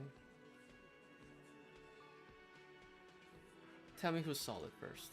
Elaine, who looks like he might be Titus's right-hand man, the least antsy of the bunch. Definitely not his first time being questioned by the police. This little rat-faced fellow is solid, too. Always fidgety, yes, but no change there. Him neither. Mostly keeps to his tomato juice, or whatever he's got there. Who's cracking under the pressure?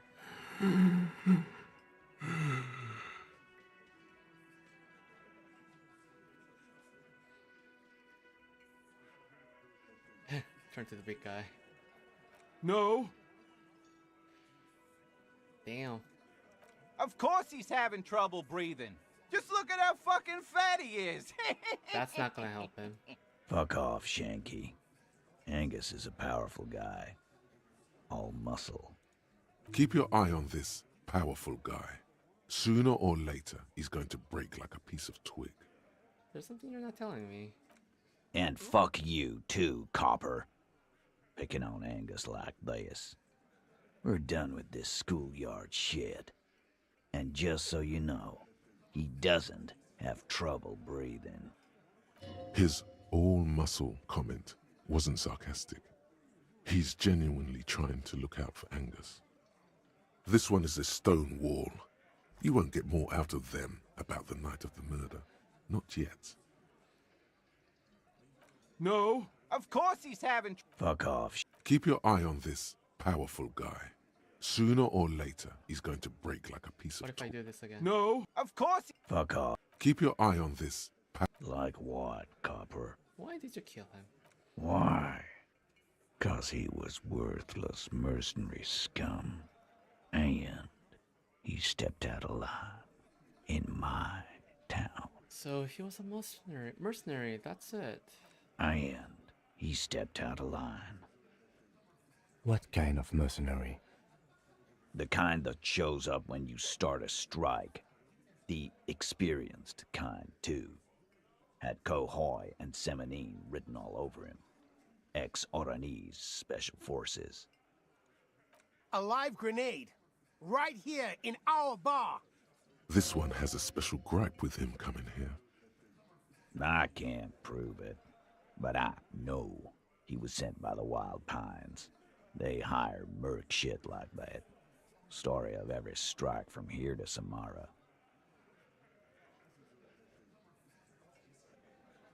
Okay, how do you even know he was in Special Forces? 'Cause one night, he walked straight up to the mic and said, I'm Oranese goddamn Special Forces, and I'm gonna fuck you all. I don't think that's actually what happened. Really? Yeah, really. Had a gin and tonic up there, sang some Oranese paratrooper song, and said he's gonna fuck everyone. Really? We couldn't believe it either. But he fucking did. Right there. Like some kind of animal. Sire, the tale is true. This is a serious violation of the karaoke code. That's dumb. What did he actually do wrong? Wrong? He harassed women, raped one, harassed workers, threatened to kill some as a warning. From rape to harassment to threats of violence. Why the strange de-escalation? That is an interesting point, yes. He regrets mentioning it. Hopes you didn't notice. To kill us all, if we don't open the gates, if we don't let the scabs in, if we don't bend over. And that was before he started coming here. Yeah, he said it was his favorite joint now. Started coming here every night. Drinking, grabbing girls. Grabbed one of ours mid-karaoke, right there on the stage. He grabbed someone? The waitress? Yeah. This girl's on the mic. A beautiful girl, young. Gets into the second verse of Lover Lake. The fucker grabs her legs, starts screaming. Show me your cunt! Why don't you show me your cunt? Then, he gets knocked on the head with a wine bottle. Doesn't even fall down. Was this the same girl who was sexually assaulted? Raped, you said. Aren't you fucking listening? My man is talking to you. He took care of it. They got the girl out before anything else could happen. Yeah, me and Eugene got her out. Aren't you fucking listening? There's something odd here. Mm-hmm. Seems like they don't want to talk about that rape Titus mentioned. Why not? This is a serious allegation. Make them talk about it. Yeah, this is a very serious allegation. No. You're not getting the name. That's a Martinez matter. And I'm not discussing it with you clowns. Why don't I just arrest you then? Yeah, lawman. Why don't you? It's almost an anthropological sight, watching him try to assert dominance over you. Not in the arresting mood? By your side, the lieutenant keeps his hand away from his holster. You hear the nylon of his coat hiss as he steps closer. Easy. Walk back from the provocation. They're armed, and they outnumber us. The lieutenant tries to establish eye contact with you. Okay, fine. Let's just talk. Wise move. You made the right choice there. Now make another one and get the fuck out of our booth. We're not gonna do this again. So what if I do... We hanged. Didn't they teach? This is where an autopsy would come in handy. Titus. We overpowered. Then we left. Make them a bit more uncomfortable. No. Of course he's... Fuck off. Keep your eye on this powerful guy. Oh. Like what? Nothing. Your investigation here is done. Leave Martinez, go back to your stations where you belong. Alright, let's see. I think we're going to stick around, thanks. Some things don't add up here, Titus. I've done this job for long enough to know that people don't just confess to first-degree murder. Even if it is a group responsibility, we're going to look into this. Good luck with that. You've heard everything a rent-a-cop is gonna hear from us. Real law officials. You're lucky you didn't get a beating. Rent-a-cop. So that's what this is about. He doesn't see you as his equals. Very low. Oh shit. I seemed weak when I first approached him? Why? How?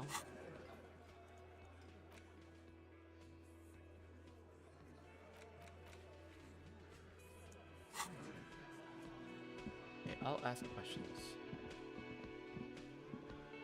Oh, hello, dear. There you are again. No?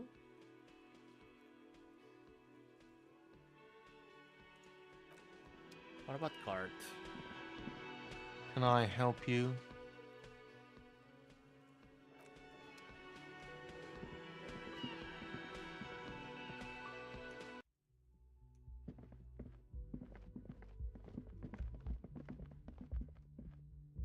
Is there a way to go upstairs? The window stands broken.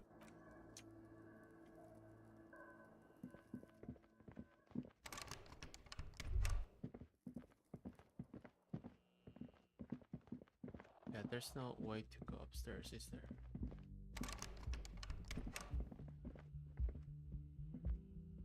The door, still, the lieutenant, he doesn't like where this is going. Still, the lieutenant, he doesn't like...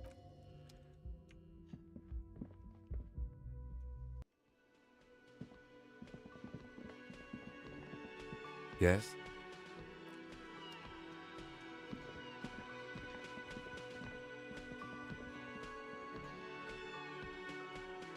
Alright, let's see what happens next. Kuno, I need to talk to Kuno again. What was that? Kuno? To...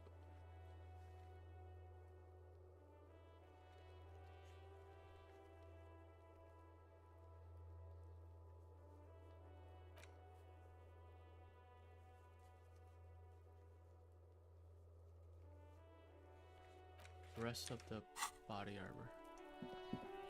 How do I talk to her? Hey Kuno, I'm back again. Fuck does Kuno care? The fuck about it? Kuno doesn't give a shit about the armor. How come? Kuno's fucking's got one big thing wrong with him. He's a fucking mutant. A mutant? Look at him. Fucking growth hormone shit. He's a giant. The armor's too big for any man. Kuno doesn't give a shit about that freak armor. Kuno threw that shit away. What do you mean by threw it away? Kuno tried to get the helmet on. It was too big. Kuno kicked that shit in the sea, rugby style. That shit means nothing to Kuno. They threw it in the sea. Yeah, that shit means nothing to Kuno. Kuno doesn't give a shit about material shit. Kuno's a fucking monk. You wanna fuck on someone about that armor? Go fuck the mustached union fuck. The jolly troubadour shit at the gate. What do you mean? Yeah, cocking boot. You know that jolly union cow fucker? Came around talking about cows or some shit? Came around pretending like he cares about cows? Yes, you met him at the gates. The one with the boots and the jolly smile. Yeah, he's the one you want to talk to. He's fucking crazy about that armor shit. Coming here pretending like he likes cows. Trying to catch a peep at Kuno's armor. Curious, my liege. Why did Kuno feed you this information? Let it be. What? Yeah, Kuno's doing charity today. Kuno Day. Kuno feels sorry for you two loser pigs. Kuno's doing pity now. Oh shit. Still, seems suspicious. He may have it in for that guy. Or you may be paranoid. That is also a possibility, sire. There are contusions all over his body. Did you do that? Fuck are you talking about? What is this contusion shit? He says you're stupid, Kuno. They want to make you stupid again. It's just, yeah, Mark's. It says bruise, yeah. Oh, did Kuno make your shit sniffing harder? Obstruction of shit sniffing. This is Kuno's kingdom. Kuno fucking rules here. Fucking Kuno. You hear the lieutenant hum. Fuck you. He says you're stupid, Kuno. They want to make you stupid again. Yeah, I hate words too. Words are fucking shit. Make you stupid. Kuno's got his own words now. Kuno words. Has Kuno been to some kind of school? Probably a school for children with behavioral difficulties. Shouldn't you be at school or something? That's the past, pig. Kuno's not there anymore. Kuno did his time. Now ask about that pig corpse shit and don't go sniffing into Kuno's past. Pigs come to take you back, Kuno. Trying to dig up dirt on you. Fuck you. He says you're stupid, Kuno. They want to make you stupid again. Where? Has Kuno been to some... Watch out, Kuno. He's trying to relate to you. Kuno doesn't give a shit about your handicap. Get a wheelchair or something. Kuno doesn't care. It's tough to tell, but he actually does, a little. He tilts his head to the right, reassessing you in the light of your badass learning disability. What if I actually say Fuck he's he stupid? says you're... Oh, get the fuck out of here calling Kuno stupid. Pigs come to Kuno for guidance, then say he's stupid. The fuck is up with that? They're lost without you, Kuno. They need you. You're in control of this. Why don't you figure your shit out yourself before you come to Detective Kuno for help? Maybe we should. Maybe we should. You're testing Kuno's patience here. Get lost. Oh, shit. Kuno doesn't fucking care. Oh, shit. Okay, so I gotta talk to that guy. Rest of the armor, yeah.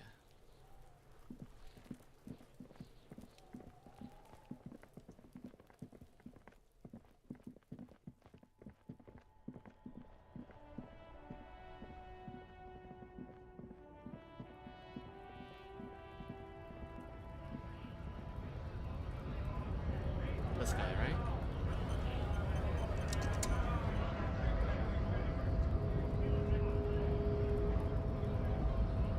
Hola, Wandering Man. How can I help you?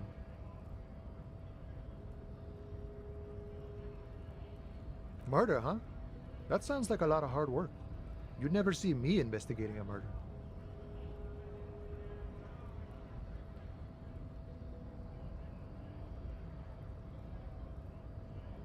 Maybe you want to help me solve it by telling me who did it?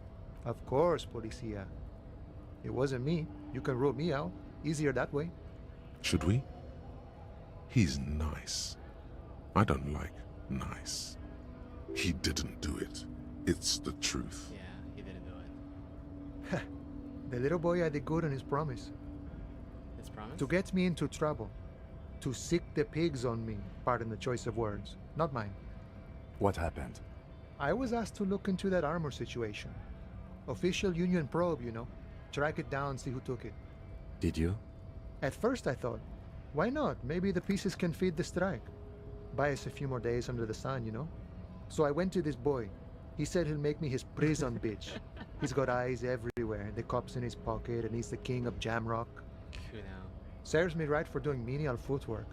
I dropped that probe right then and there, and it still got me into trouble. One bad move is all it takes. What did you learn? I learned that people don't want to talk to a drunk Union man about some armor. What else? Not much. Technical stuff mostly. That was the interesting part. It's a minor nuisance. It's all good. I did some research into this armadura.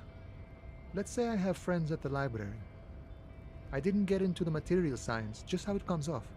Okay. How does it come off? In parts. 4 in total. The helmet was the first to go. The kid says he tore it off and kicked it into the sea. I believe him.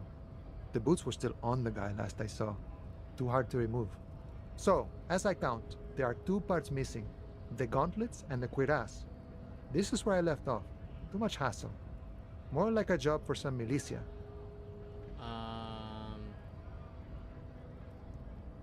What about the leggings?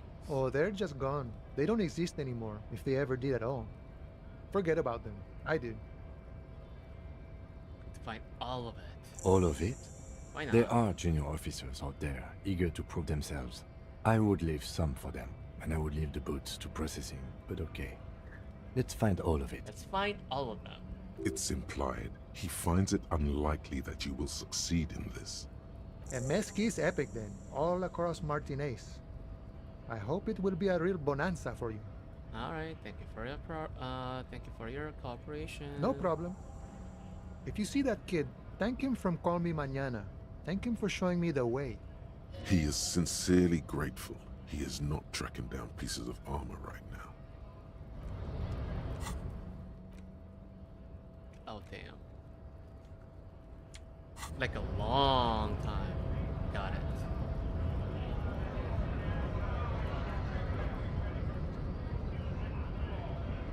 Right to work! Right to work! I don't wanna deal with these. Okay, so he said, Kuno said he threw the armor.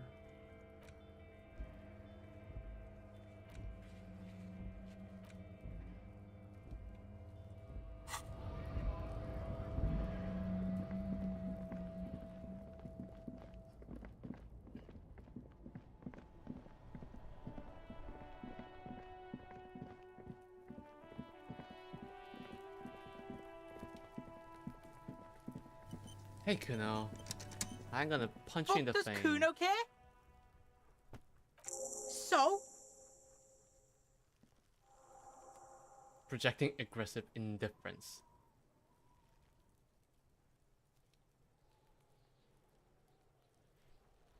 He said to thank you. Wasn't too keen on chasing down that armor anyway.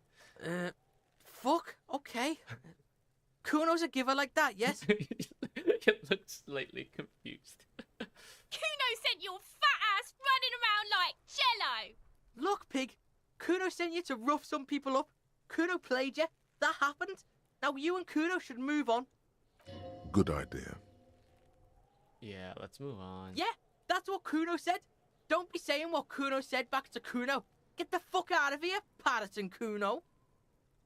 After this shit, you better have something real interesting to say if you want to stay in Kuno's face. Yeah, real interesting. Interesting. Kuno doesn't fucking care. That is an interesting pants. Okay, what if I... The man before you is naked, but for a pair of underpants and white boots. His skin is... Yes, we do.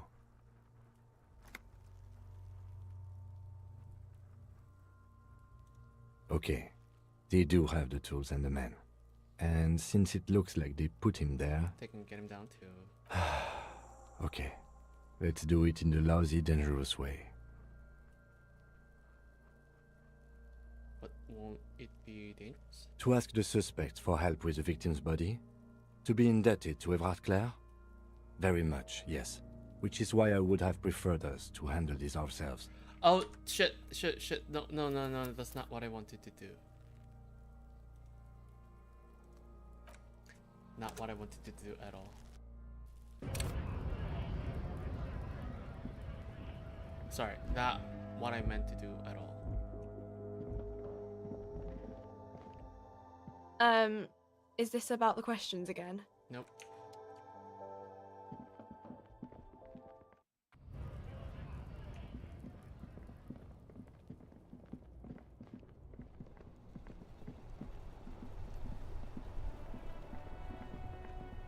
I saw you poking around in Lady Driver's lorry. She in trouble? The racist told us where her cabin is. We only searched that. No trouble. She's going to be fine. There's going to be an investigation. Sorry. Still better than me, I guess. Told you there's plenty of others who'd tell on her. But is she in trouble? There's going to be an investigation. It's that bad. Man, what should I do? What should I do to help her? The last thing we need is more civilians involved, yes. Yeah, maybe I should just keep my head down and work on my rhymes while I can. What's the plan with those rhymes anyway? Oh, you know. Tommy Leham's gonna be a musician. Sprechgesang, but with beats. I've got a lot of free time on the road to hone my craft. The correct grammar is Tommy Lahom. Whatever. Tommy Lam was taken. My real name's Jerry Lafitte. Tommy's way better. It's more him. Alright. The man taps his fingers rhythmically against his arm. Alright. Inside, you see a set of steering levers, a radio microphone, a pull-out toolbox, and the soft glow of the fuel preheater gauge. This is Precinct 57. How may I assist you? Connect me to Station 41's last service. It will take just a moment, officer. Her voices fade out into the familiar radio static. Gottlieb, what do you want?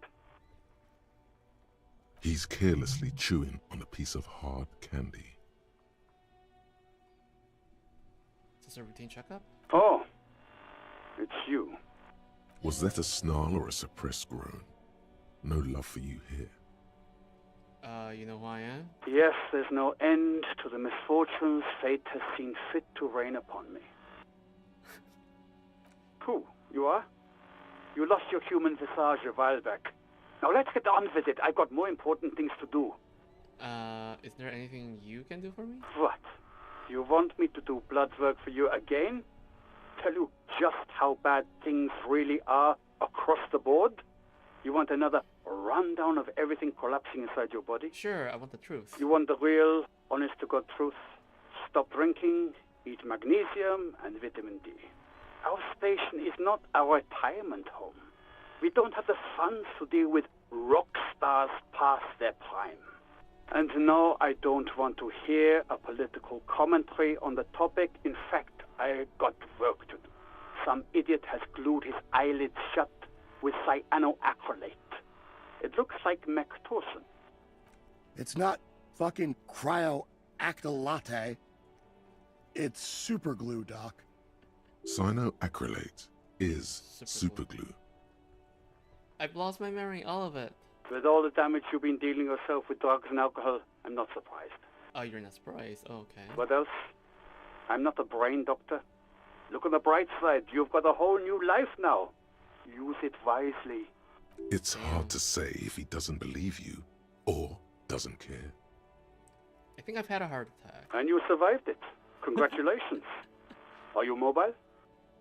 Sort of, but by God does it burn in your chest. Even better. Anything else? I wouldn't worry about that. Officers your age have coronary trouble all the time. Also, death is a natural part of life. Accept it. The body is an object, and objects break down.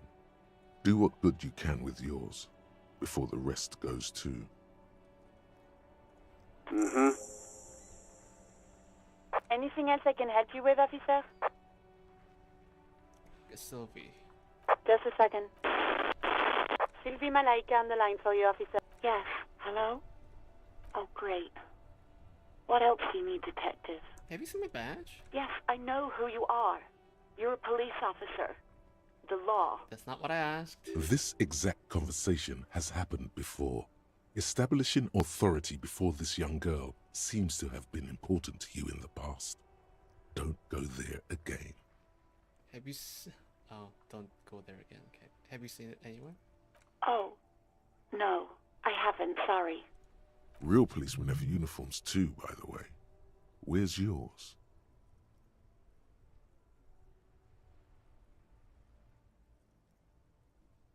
Not my uniform too. Yes, you absolutely should. It's awful that you lost it. Damn. It feels like you haven't worn yours in a long, long time. Have you seen my gun? Please, no. Not this again. Everyone saw your cool gun, detective. When did this happen? You were trying to impress some people with it. Oh, damn. Everyone was eating, and you were waving it around in everyone's face, begging them to describe it. You said it calms you, and then you started making suicide jokes. It got pretty graphic. Oh, those again. I have been trying to wean you off them. You know, when you put your gun, your actual gun, on your temple and pretend to shoot your brains out, off of that, people don't like that. Good to know. I remember this. You were screaming things like, "My brains are all over the wall, painting them red. I won't be seeing it, 'cause these are my brains. I can't see without my brains."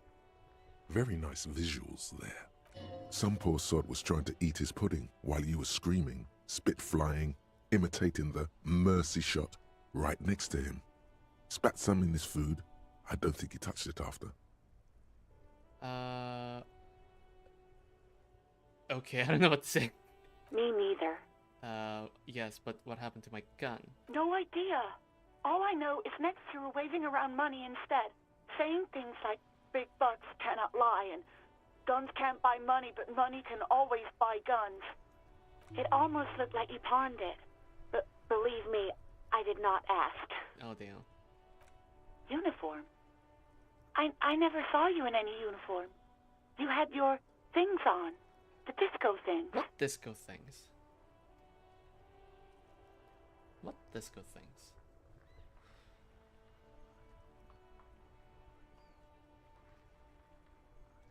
You mean why did... Why not? Maybe, I don't know. Okay. You hear the call breaking up on Anything else I can help you with, officer? I'm done for now. 57's over and out. In the cabin, you see a set of steering levers. I'm good. Alright. I'm gonna raise perception again. Because why not? Okay. What was done? Rest of the armor.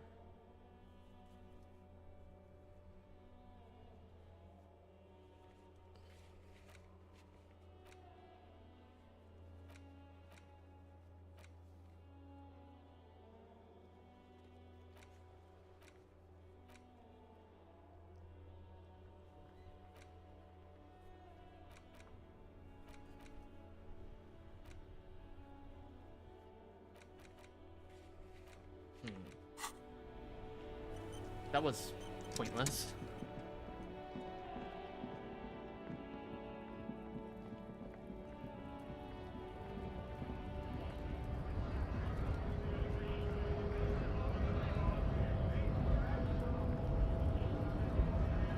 Hola, wandering man.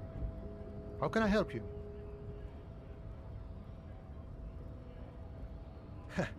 The little boy to get me into trouble. Okay. To sick the pigs. What happened? I was asked to look. Did you? At first I thought, so I went to this boy. Serves me right for doing menial. It's a minor. I learned didn't I that. do What this? else? Oh, I. Not much. I did some research in. How does it? In parts. 4 in total. So, as I count, there are 2 parts missing. Oh, they're just gone. All of it? I suppose I. There are junior loaded officers from out there previous- eager to prove themselves. It's implied. A Mesquite's epic then. All no problem. He is sincerely grateful. He is. Murder, huh? That sounds like a lot of hard work. You'd never see. Of course. He didn't do it. It's the truth.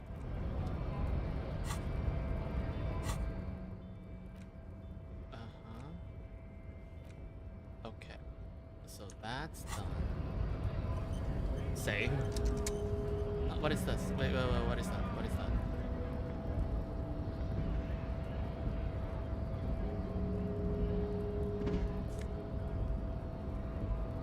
Alright. Cool. I should be more... I suppose I should be more diligent.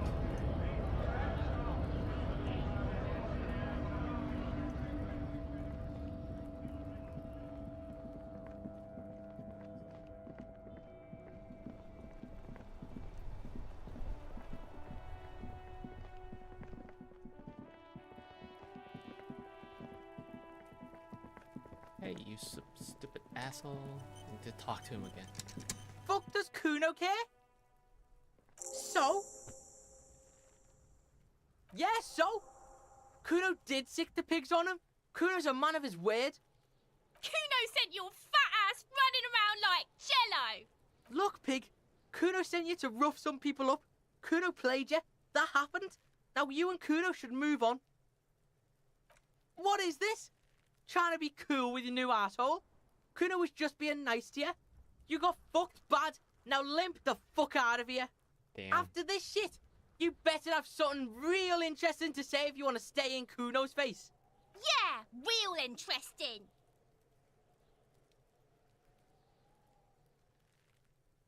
Oh, damn. Kuno doesn't fucking care. Oh, is that? Okay, what if I shoot? The man before you is naked. Yes, we do.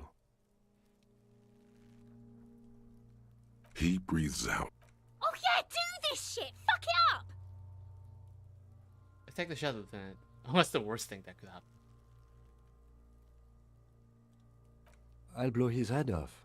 Take it. Take the shot. Yeah, take the shot. Kuno wants some of that shit. Silence. With his elbow sharp, the lieutenant unzips I his wonder jacket what would happen. and produces a lightweight firearm. He drops a paper cartridge in the barrel, separates the scouring stick, and gives the cartridge 5 tucks. That's a Kiel A9090 Armistice, mass-produced muzzle-loader, ascetic, frugal, one of the most common firearms in the world. I actually didn't care about that. He then steps back and assumes the fellow's desk position, taking aim. Shit, The that corner motherfucker of his down. eye twitches, Easy his does it, finger. partner. He's gonna fucking miss. The kid's voice is drowned in a shrill blast that echoes off the walls of the surrounding tenements.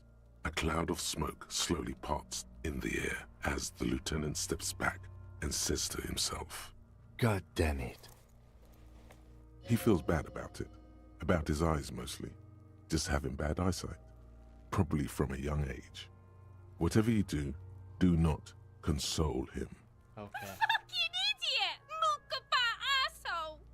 Kuno could have hit it easy, but then Kuno's not fucking handicapped, is he? God damn it, get your shit together. Try again, maybe?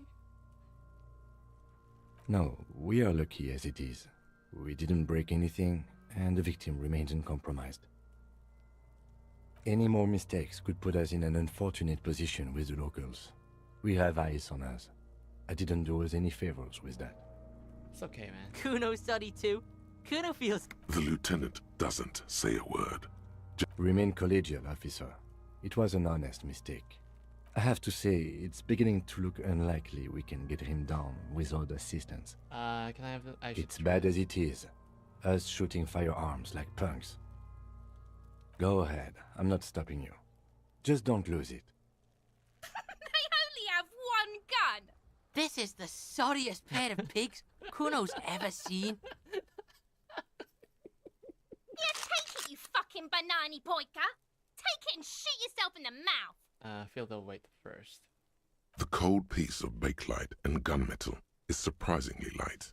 Your fingers fit right through the guard, instinctively resting on the trigger. Okay. The fuck are you waiting for, Kuno? Tell him to shoot himself in the mouth. Point the gun at the belt. The buckle comes into focus in your sights.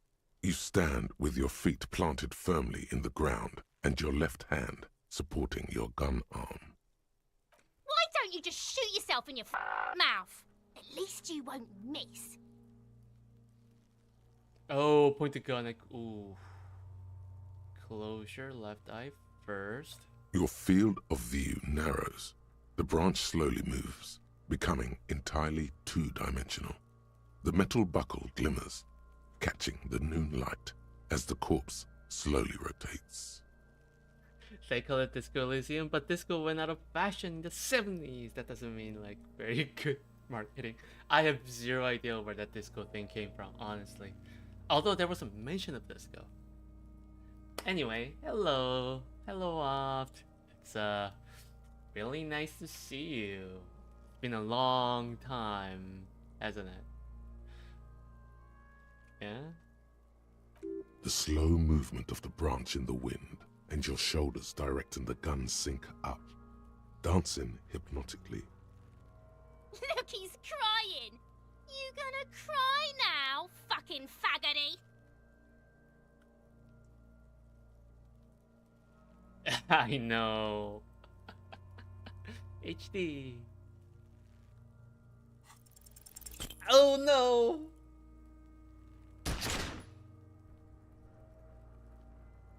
A plume of smoke erupts from the barrel. Your hand goes numb from the explosion. With your ears still ringing, you lower the weapon to see what happened. You missed the belt, but hit the corpse straight in the chest. Bits of ribcage protrude from the skin. Oh, no shit. blood, only a murky sludge dripping down his belly. The sudden stink makes your eyes water. Oh my god, he's gonna fucking cry. I knew it. What a mulko. Start crying, you're sensitive. There's something wrong with your weapon, then it keeps missing. The armistice is sufficiently precise, officer, especially at close range. It's not the gun's fault you can't shoot. It's your pig hands. Pigs don't have hands. They have, like, fucking hooves or something. Kuno has hands. Kuno can shoot that shit down for you. Lieutenant, we should entrust Kuno with your service weapon. He says he can shoot it down. The lieutenant does not dignify that with an answer. He snaps the button on his holster and says, We still need to get him down somehow. But how? The bad way. The way I didn't want us to. By asking the harbor for help. Oh no. They have the tools and the men. If they put him up there, they can take him down too. Oh no. Wait. The man before you is naked, but for a pair of underpants. Oh no. That's not what I wanted to do.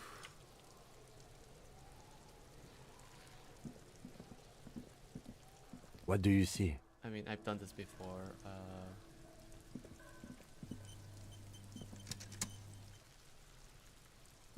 The man before you is naked, but for a pair of underpants and white boots. Yes?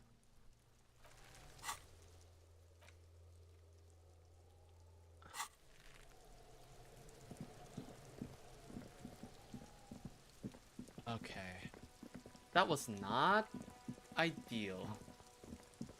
Not ideal at all. Damn, that was embarrassing. That was really embarrassing. This coin-operated viewer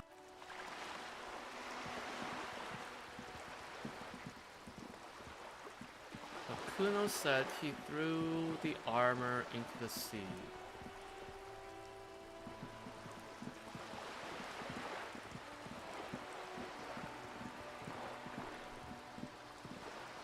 I love this game.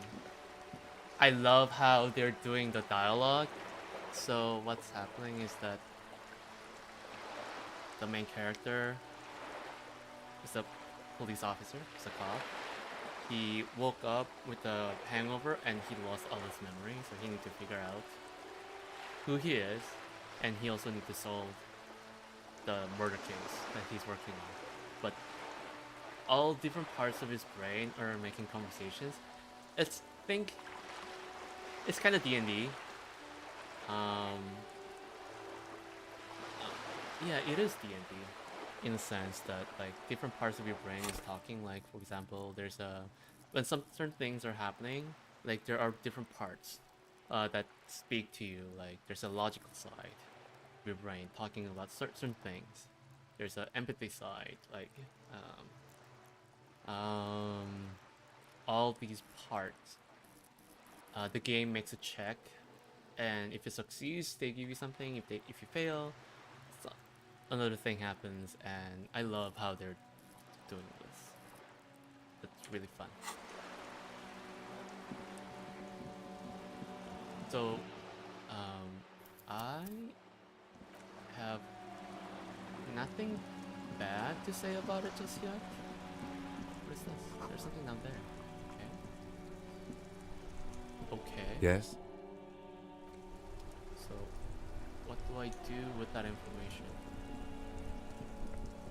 The dented yellow mailbox greets you with its graffito and bullet holes in the front. Good mailbox. The box seems eat shit pig, fucked by the coon, and St. G with a crown have been scribbled on it. Jenny is a whore, and best set mailbox also.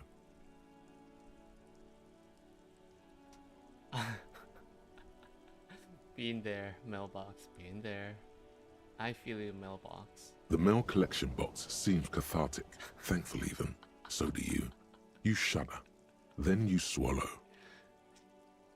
What was the point of that? I have zero idea.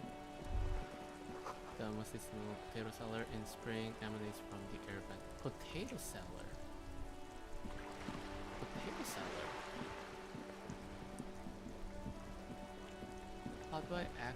How do I go down to the potato cellar then?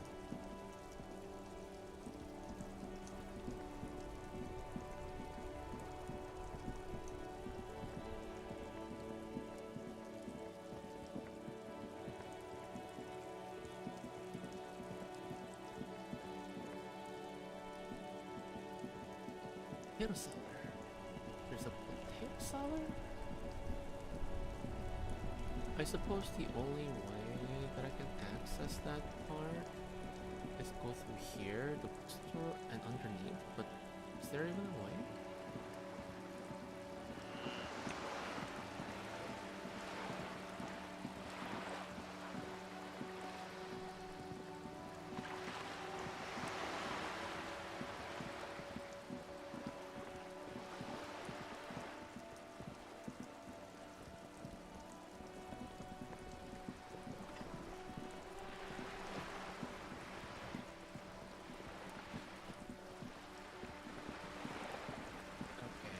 Deal with her now. Let's see. I just want to make sure I save again. Potato salad. Potato salad. Remember potato salad. Alright, let's see. You're back. Good. What can I help you with? Not an umbrella, I hope. I don't need one myself, you see. Yeah, I could use a code like that. Sadly, I need this one myself. It's hydrophobic, repels water. Almost magically. The company makes them for offshore platform personnel. Very sturdy. What I can do for you is answer some questions. Nothing like talking to pass a rainy day. Yes, my eyes on the harbour have sent word to that effect. What have you discovered? Where exactly are these eyes located? It doesn't really matter. And I do apologize for the surveillance. Wild Pines can't afford to be blind at a time like this. In any case, it's a relief to know someone has looked into it. If I may ask, will there be an official investigation? I assume you discovered there is an operation. If there is an investigation, it will be part of an ongoing operation, subject to confidentiality. I am sure you understand. Of course, detectives. In any case, you've held up your end of our arrangement. I trust you with the rest. Now it's my turn. I wouldn't normally break protocol like this, but the situation demands it. If you don't solve this murder, I'm afraid we may have a bloodbath on our hands. What was that about bloodbath? Yes. I'm afraid this strike may descend into a small-scale civil war, with possible consequences for all of Rivershoal West. How? Since you are sharing, ma'am, this is also the RCM's worst-case scenario. Then we're on the same page, as grim as it may be. I have an indirect role to play, I'm sad to say. My employer experienced a momentary lapse of faith in me. In that moment, they elected to deploy a private military contractor as an insurance measure. They called it my security detail. A moment lapse of faith, they call it. Do you need a security detail? Absolutely not. Oh. These mercenaries are muscle, pure and simple. They are meant to intimidate the Union into surrendering. Who are they, exactly? Crenell, an Oranese military company. As far as I know, 3 arrived in Martinez. They report to me sporadically, but they do not answer to me. To be frank, our relationship is deteriorating. They wear ceramic armor, have semi-automatic weapons, and years of combat experience. They also have trauma and stressor disorder, and no idea how to conduct themselves in an urban civilian environment. Damn. So, what happened?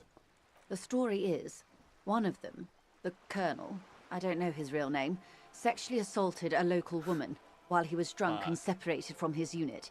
This allowed some of the more militant Union members to subdue him.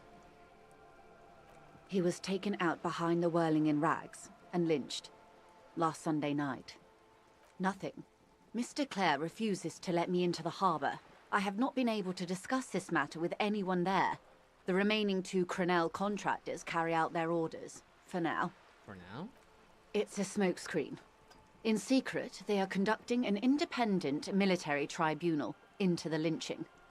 Once this investigation is concluded, executions will follow. What is the nature of this so-called investigation?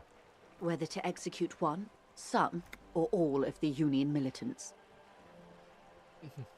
I have to say, this is not disco. Let's go with that. It is very far from disco. My only hope is that you provide a single, concrete suspect before the mercenaries indiscriminately pick theirs. Simply put, if you don't pin this on someone good, and do it fast, they will identify and execute everyone present at the lynching.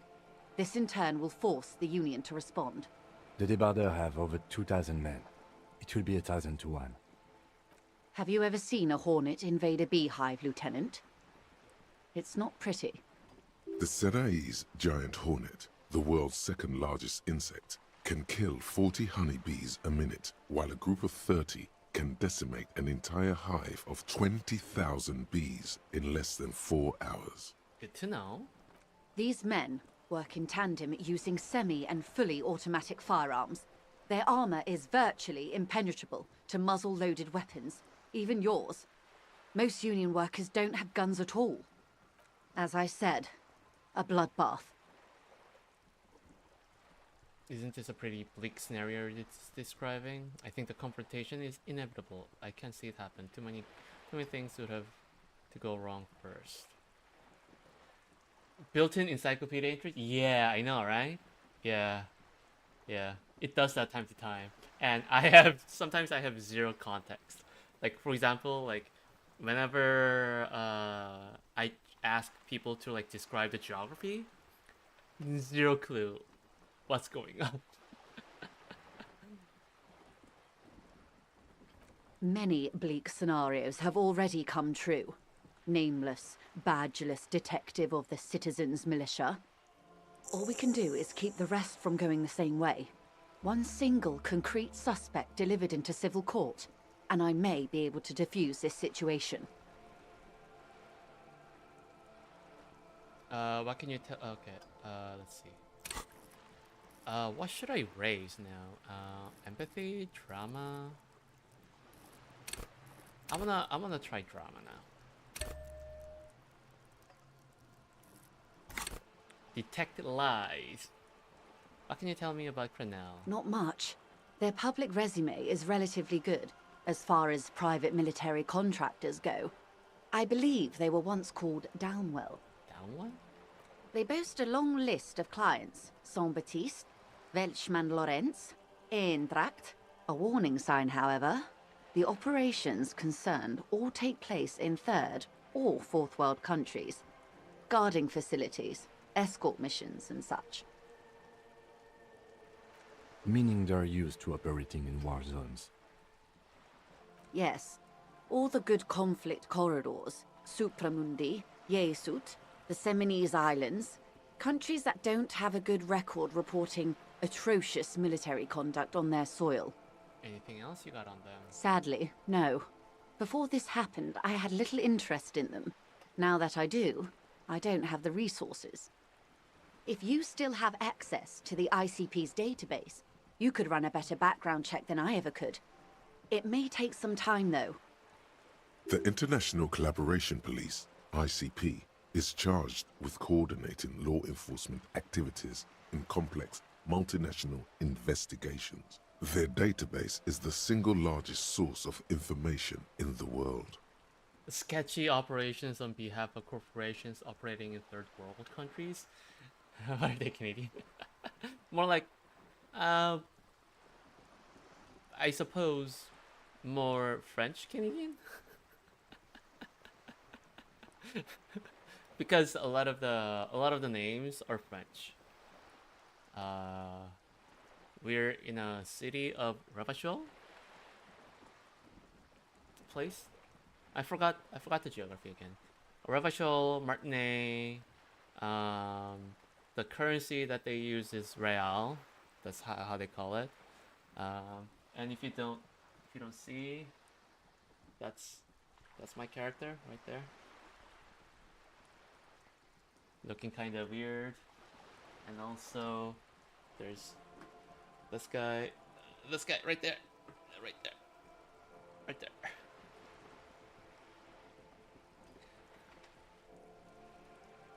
My partner. Do you know a lot about the inner workings of the RCM and the ICP, ma'am? In my line of work, it pays to do your research. I was prepared to deal with the RCM. I did not think I'd be dealing with a group like Crenell. Could you contact the company? I have. And they will. However, these orders take time to reach what is basically a rogue unit out in the field here. Until they do, it's all on us. She's being truthful. She is pressing them as hard as she can. You said the deceased assaulted a woman. Or he didn't. This is information passed on to me from some teenagers loitering around the canal. I cannot testify by it. Don't tell me it's fucking Kuno.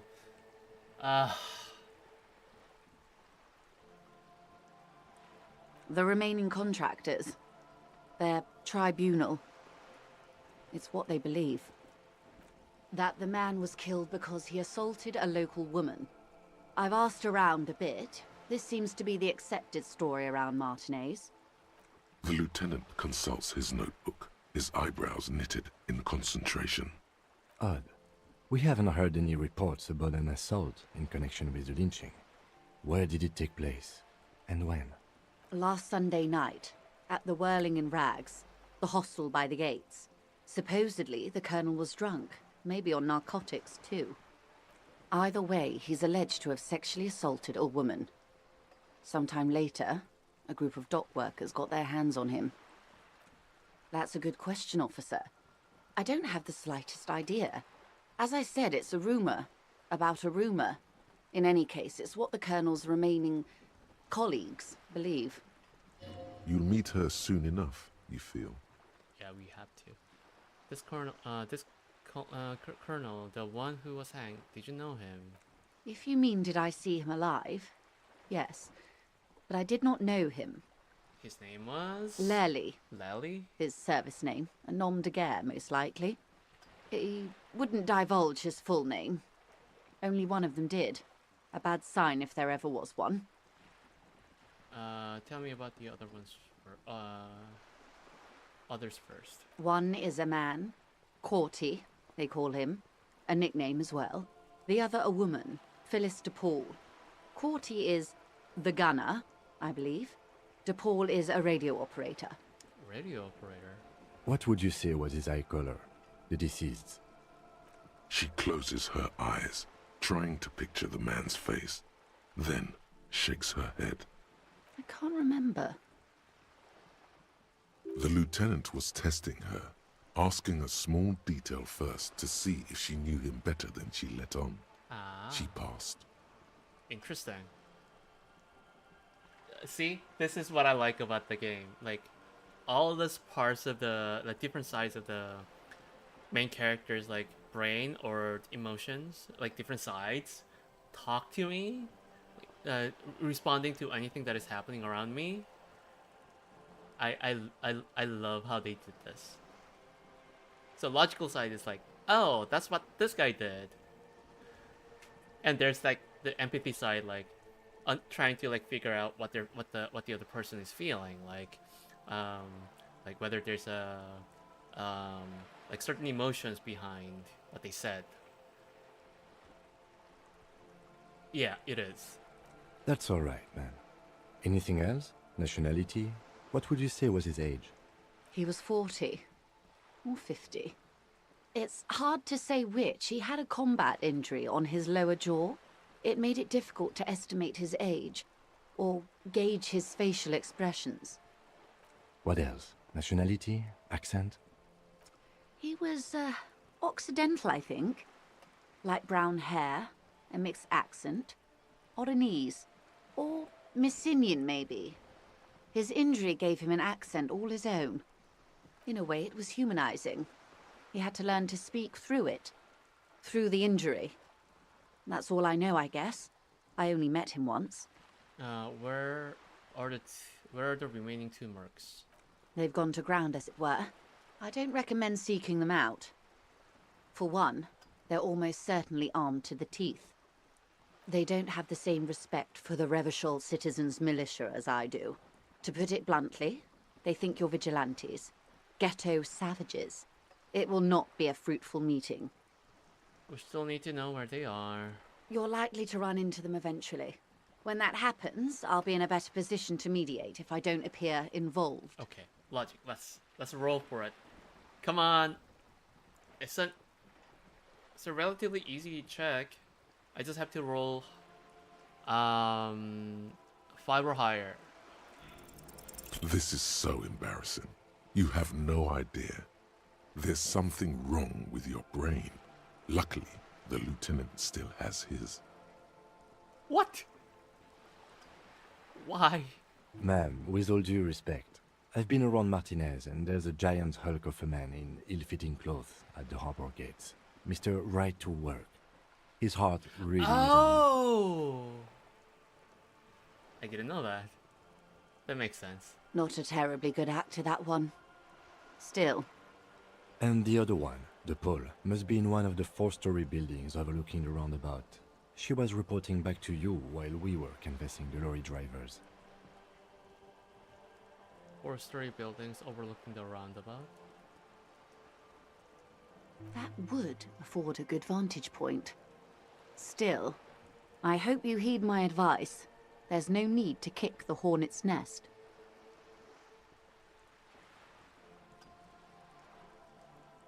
How much time do we have? Until the executions start? Truthfully, I don't know. It depends on their progress identifying the members of the lynch mob, and their impatience. They don't report their progress to you? Not on this matter. I'm afraid they consider this a personal initiative. It's a matter of days, not weeks. Okay, that's enough. I am sorry to have been the bearer of bad news. If there is anything else I can help you with, please ask. Now, can you tell me about these tattoos? Of course. Excuse my hesitation before. For about half a minute, in silence. She wears fingerless gloves. Her fingernails are cut short and fractured, like those of a working woman. It was taken with a trigette not long ago. This is the man's upper body. There were no more markings on his hands or legs. Okay, stay quiet. Observe the woman's expression. Her mouth is relaxed. The accordion lines near her mouth vanish. The pearls of her eyes move slowly on the photo's surface. Okay, what do you think? Sorry. I was trying to see if I can read the web of interdependencies between these points. The stars. Okay, so? I can't. But that's how you read this story. The points themselves don't have letters, numbers, anything. Their size, location on the body, and distance from each other tells you what they represent. Close. Port cities. This is an Oronese map of the waterways, a sailor's tattoo worn by wayfarers of the Dolorian century, over 300 years ago. The sailors would mark their bodies to map their travels. What is the use of this map? The sailor's soul would use it to fly back home if they should die abroad. This is a sort of contraption to be reeled back in by. The silver cord, they would call it. Okay. Where is he now? Let's see. This one's going nowhere but the Borg. I've spoken to him. For now, the soul is fastened inside his corpse. This one has flown quite far by now. Nowhere. There's no soul. Huh. Interesting. I've spoken to him. For now, the soul is fastened inside his corpse. That is precisely what the sailors feared when they drew these maps. A fear of drowning within one's own corpse. Okay, what travels did the dead man make? Quite a few. Vredefort, the Oronese capital, traditionally stands on the right shoulder. He started somewhere near here, I think. What next? Then he made his way to the Pretto Grande, through what I think must be the Stutz Canal, an artificial channel through the Occident.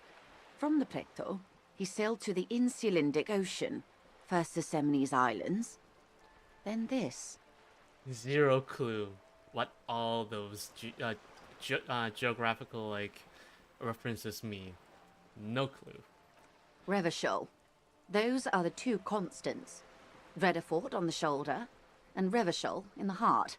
They started the tradition of these maps right after the discovery of Insulinde, at the dawn of the Interinsulary Age. The old world passing by, and the new world already here. You said you can't read it. I can't. This man was no sailor, and these are no ports.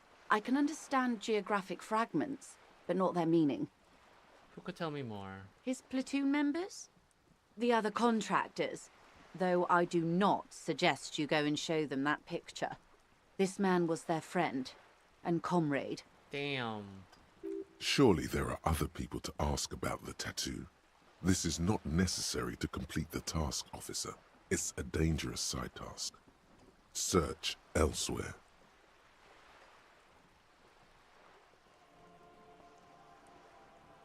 I need the information. Let's go with it. Do what you have to do, detective. I don't think deciphering that tattoo should come before public security. But if you should wade into the mob to find out, I couldn't stop you. We will be careful, ma'am.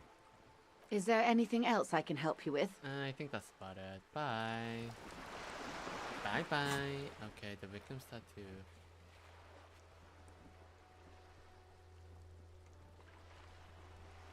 Okay, so this is done.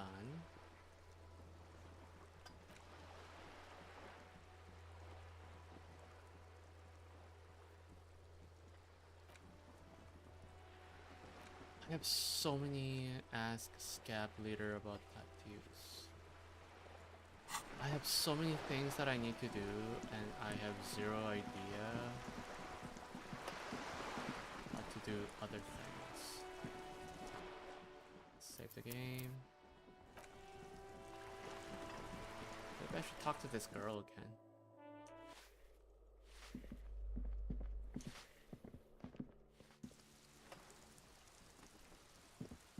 I feel like this girl has my gun. Hello again, officers. Have you come to admire my mural?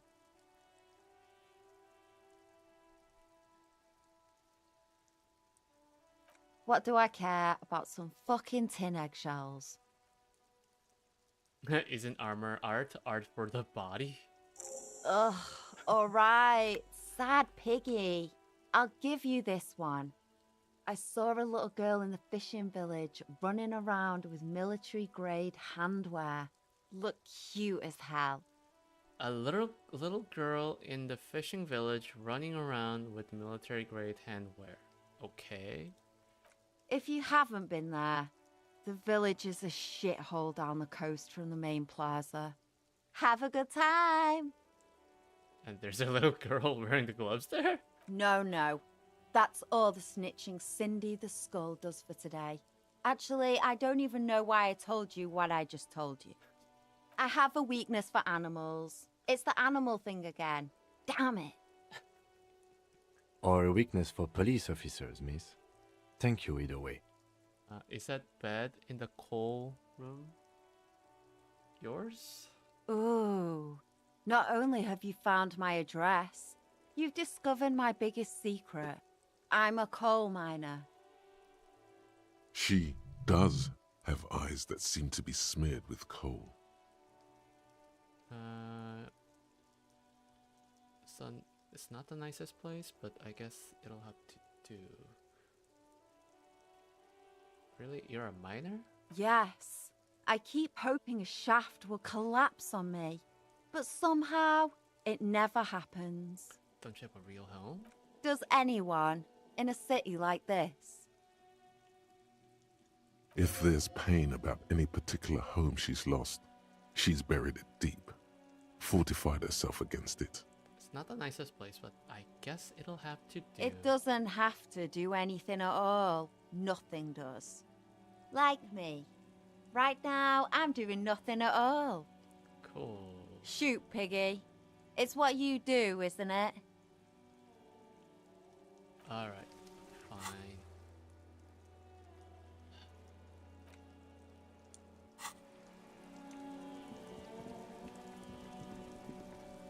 Alright. I sincerely have no idea what I need to do next, honestly.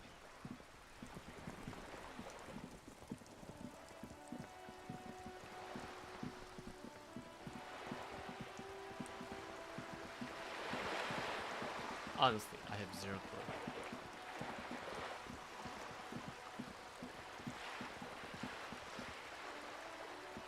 This coin-operated viewer is facing south.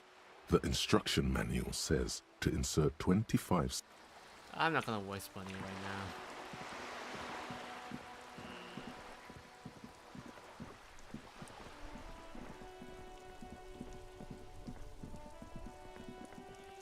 Okay, what about this thing?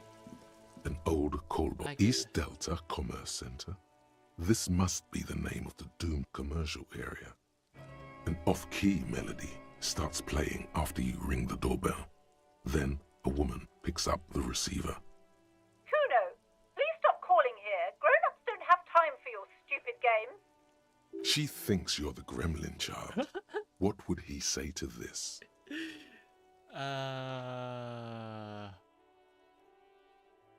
Try to impersonate Kuno. This is gonna be so funny. Look out, pig. I'm Kuno. I don't give a shit. Let me in. Pardon? This is not Kuno. Who is this? Please just stop calling here. I don't have time to deal with this. Thank you.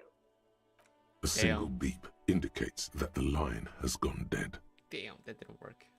You ring the doorbell, but no one answers. What an ominous name for a hair salon. Doesn't bode well for anyone's hair. All you hear is static, but no one answers the call. You ring the doorbell, but nothing happens. You wait for a minute or two. But all you get from the call box is silence. No one answers the call. Looks like someone has melted half the plastic off with a lighter. The doorbell doesn't work anymore. Nothing happens after you ring the doorbell. They don't want to talk to you. Silence. No one answers your call.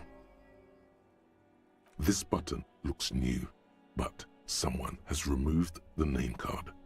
Nothing happens when you try to ring it. This button looks new.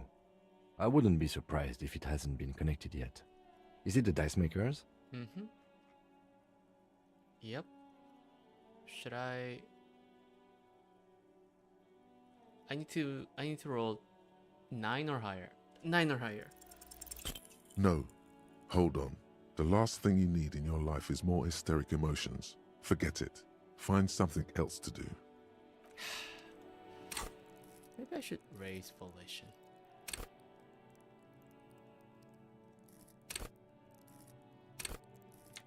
Maybe. I'll think about it.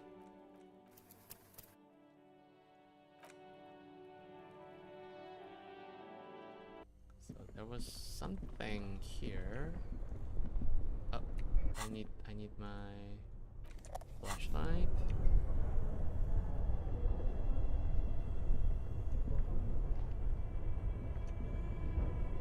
No? That seems like the only place. And I know this is where I got the A few bricks have fallen. I got a rifle. Ice cream machine. The bear's eyes are dead and empty. Ice.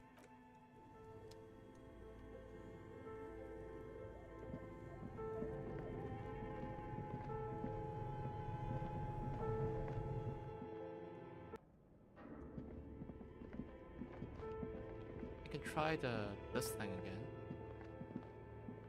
Tiles on the cube are still smoked, like a smooth draw. The speaker comes. Good afternoon. Fortress accident en rue de Saint-Ghislaine. This is East Insulindian Repeater Station 1. Please repeat.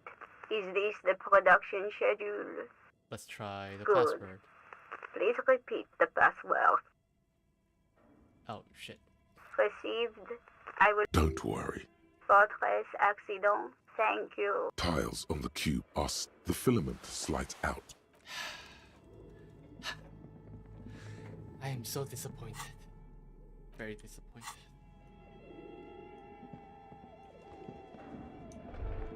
What is that? What is that?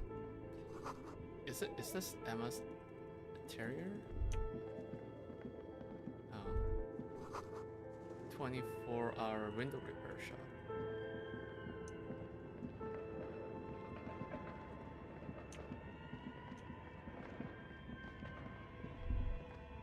Looks like someone tried to reconceptualize their business here. I don't get it. Look, the skis and rotor blades both bear the same Slipstream logo.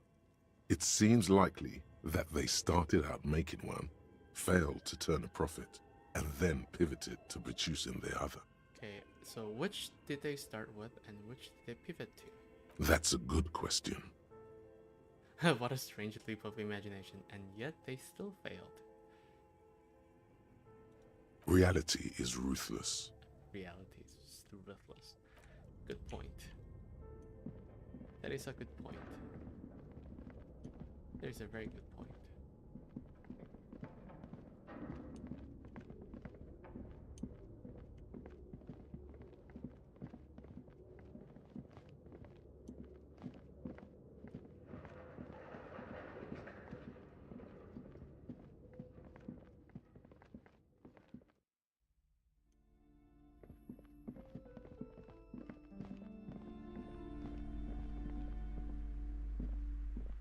Hello again, esteemed officer, and welcome to... No, I'm not gonna talk about that. Hi, Ace Detective. Nothing with... What about you? Can I ask you some questions? She's still browsing books. I know you are. Everyone can see that. The rectangles. What? Do you need the help of a policeman? What with? Maybe your husband is missing? My husband? No, he's not. So where could he be? I don't know. At home now? Out drinking with his friends? Working? Where is this going, officer? What I'm hearing is you don't really know where your husband is. Yes, but I don't really need to know where my husband is. Not all the time. Would you like to? No. Oh. I can totally help you find your mistake. Why are we still talking about this? I haven't lost my husband. She has, though. The husband is totally lost. You should tell her that it's okay. It's okay. What? It's alright to not know where your husband is. Nothing shameful in that. Who said anything about shame? Stop talking down to me. My husband is not missing. But he is. You can feel it. Or maybe it's something else then. Maybe your children are missing? No, absolutely not. Okay, so where are they? Are you a policeman or a nanny? I police whatever I want. Where are they? Nanny, where are they? They are not missing, sir. You know where they are. They're at home, smoking, giving the ladder of vices a chance. They're at home, right? Smoking cigarettes. What? That's just... My daughters are perfectly fine. They're with their friends down in Shamrock. There's nothing to worry about. They're almost grown up now anyway. They're past the age they need me protecting them from everything now. I'm afraid the danger is now greater than ever. Tell me, how old are they? My youngest girl, Jolie, is just shy of 16. Jenny, she is turning 18 next month. But we shouldn't even be talking about them. Can you describe me their appearance? Any features that stand out? Something to make identifying a little easier. Why do you need to know this? Haven't I repeatedly told you that they're not missing? That they're in Shamrock, safe and well, at some stupid party? It's for the investigation. There is no investigation here. I can tell you that. Okay, it must be asked then. What are you doing here? Why are you pursuing this? Is it a hunch? I have zero idea what's happening right now. I don't mean to disrespect, sir, but you are being a bit of a cockatoo here. For what it's worth, I agree. But cockatoos can't be stopped when they get like this. It's better to indulge him at this point. I was asking about your cockatoo. Is it missing? I don't even have a cockatoo. And guess what? It's a trap. Never ever say what. What? Even if I had, it wouldn't be missing. Okay. Not missing, just wanted to make sure. Great. What did you mean by me being a cockatoo? Nothing. Go read up on them if you're so interested. There's a great book in the bookstore. Maybe you should. What if the cockatoo is your astral captain? Or your heraldic bird? Alright, I will do that. Wonderful. The store is open. Her hands move over the book covers. Well, the what's the tips of point her of that? fingers look rough, stained with yellow. It seems like she has spent a lot of time at work, smoking. The woman before you nods and returns to her reading. Utterly pointless. What the hell was that?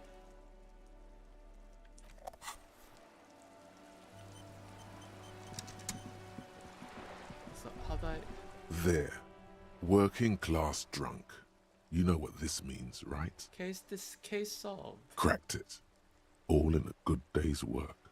What did I crack exactly? What do you mean, what did I crack? Look at how working class that drunk is. It's some third option. The fuck? Yes, and you found him. Now go and tell the working class woman Protect and serve, recruit.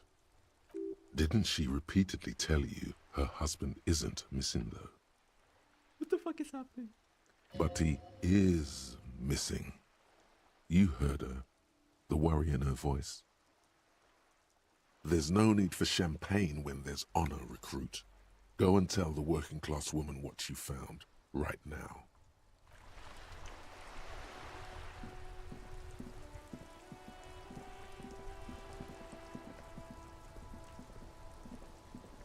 Zero idea what the whole point was that.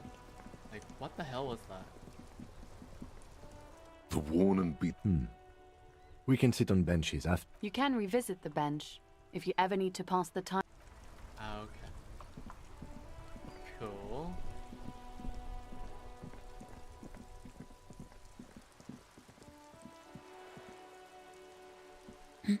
Protect and serve, madam. I found your husband. God damn it, I already told you. My husband isn't missing. But you said you didn't know where he was. And I specifically added that I didn't need to know where he was. I found them. Very well then. Where is he?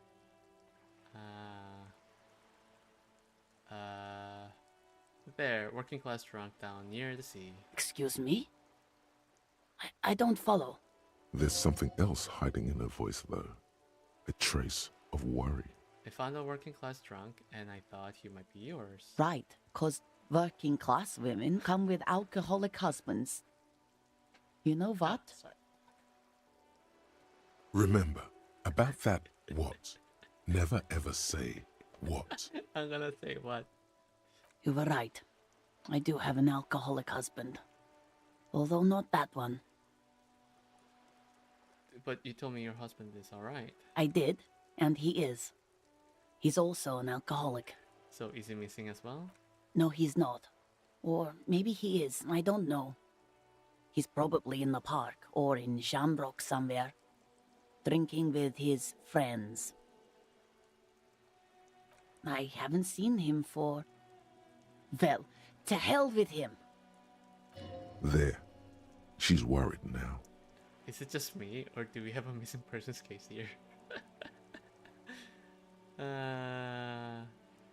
Yeah. I'm going to find him and bring him home.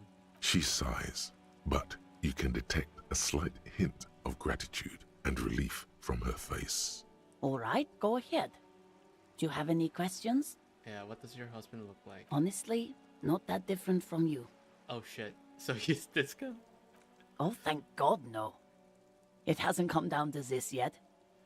What, why did you say that your husband resembles me then? Well, he's slightly chubby. Okay. What else? He was wearing a dark brown leather jacket with a bright blue inner lining. The lining is hand-sewn. I made it myself. Cool. It's his cool jacket. God knows it's too cold to run around in this, but he refuses to change. I even tried throwing it away once, but he just dug it out of the bin. Can you believe it? Well, if that jacket is really that cool, then I can totally understand. Well, what can you do? I hope that at least that extra lining helps him keep warm at night. I wouldn't like him to catch cold. She's thinking about him out in the cold, in some park, or on the coast. And it's making her more and more worried. Oh shit. Honestly, not that different from you. Oh, thank God, no. Sorry. Well, what else? He was... It's his... I even tried throwing it away. Well, what can you do? She's thinking about him. Yesterday Just morning, wanted to skip through. he went to the library. He went to retrieve my book, and he promised he'd walk straight back home. Because we talked about this. We talked about not wandering off again. I don't know what to do. I honestly don't know what to do with his addiction. Just makes me feel weak. Gone for around 36 hours then. Damn, this is a missing persons case. She turns away from you in an attempt to recover. I got So everything. you are going to look for him. She genuinely wants you to now. Don't make her ask. Thank you. Please do. Even though I'm sure he will return home by himself. I'm still sure of that. I'm sure he will too. When he does, would you let Precinct 57, Kim Kitsuragi, know? I will. Of course, officer. As I... Alright. All I needed to know. Alright. I have zero idea what the point was that. What was the point of all this? Okay. So is there a way to...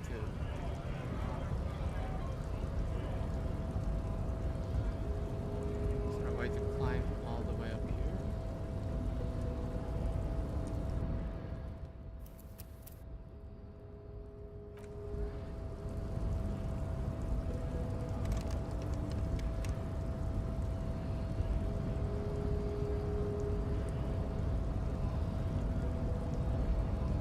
Oh.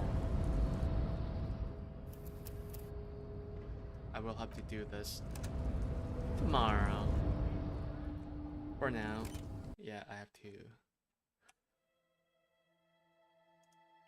to end the stream there. Alright, thank you so much for being here. Things are happening, but not fast enough, I guess. There are a few other things that I need to like look out for. So we'll see. Tomorrow, like Wednesday? Exactly. Alright. It's really nice to see you again, Aunt, here in Twitch. So I'm afraid I need to sign off here. Thank you so much for being here. Really appreciate it. Hope you have a fantastic rest of Saturday. And I'll talk to everyone tomorrow. Same time, 9 o'clock in the morning, Pacific time. Alright, take care and see you later. Bye bye.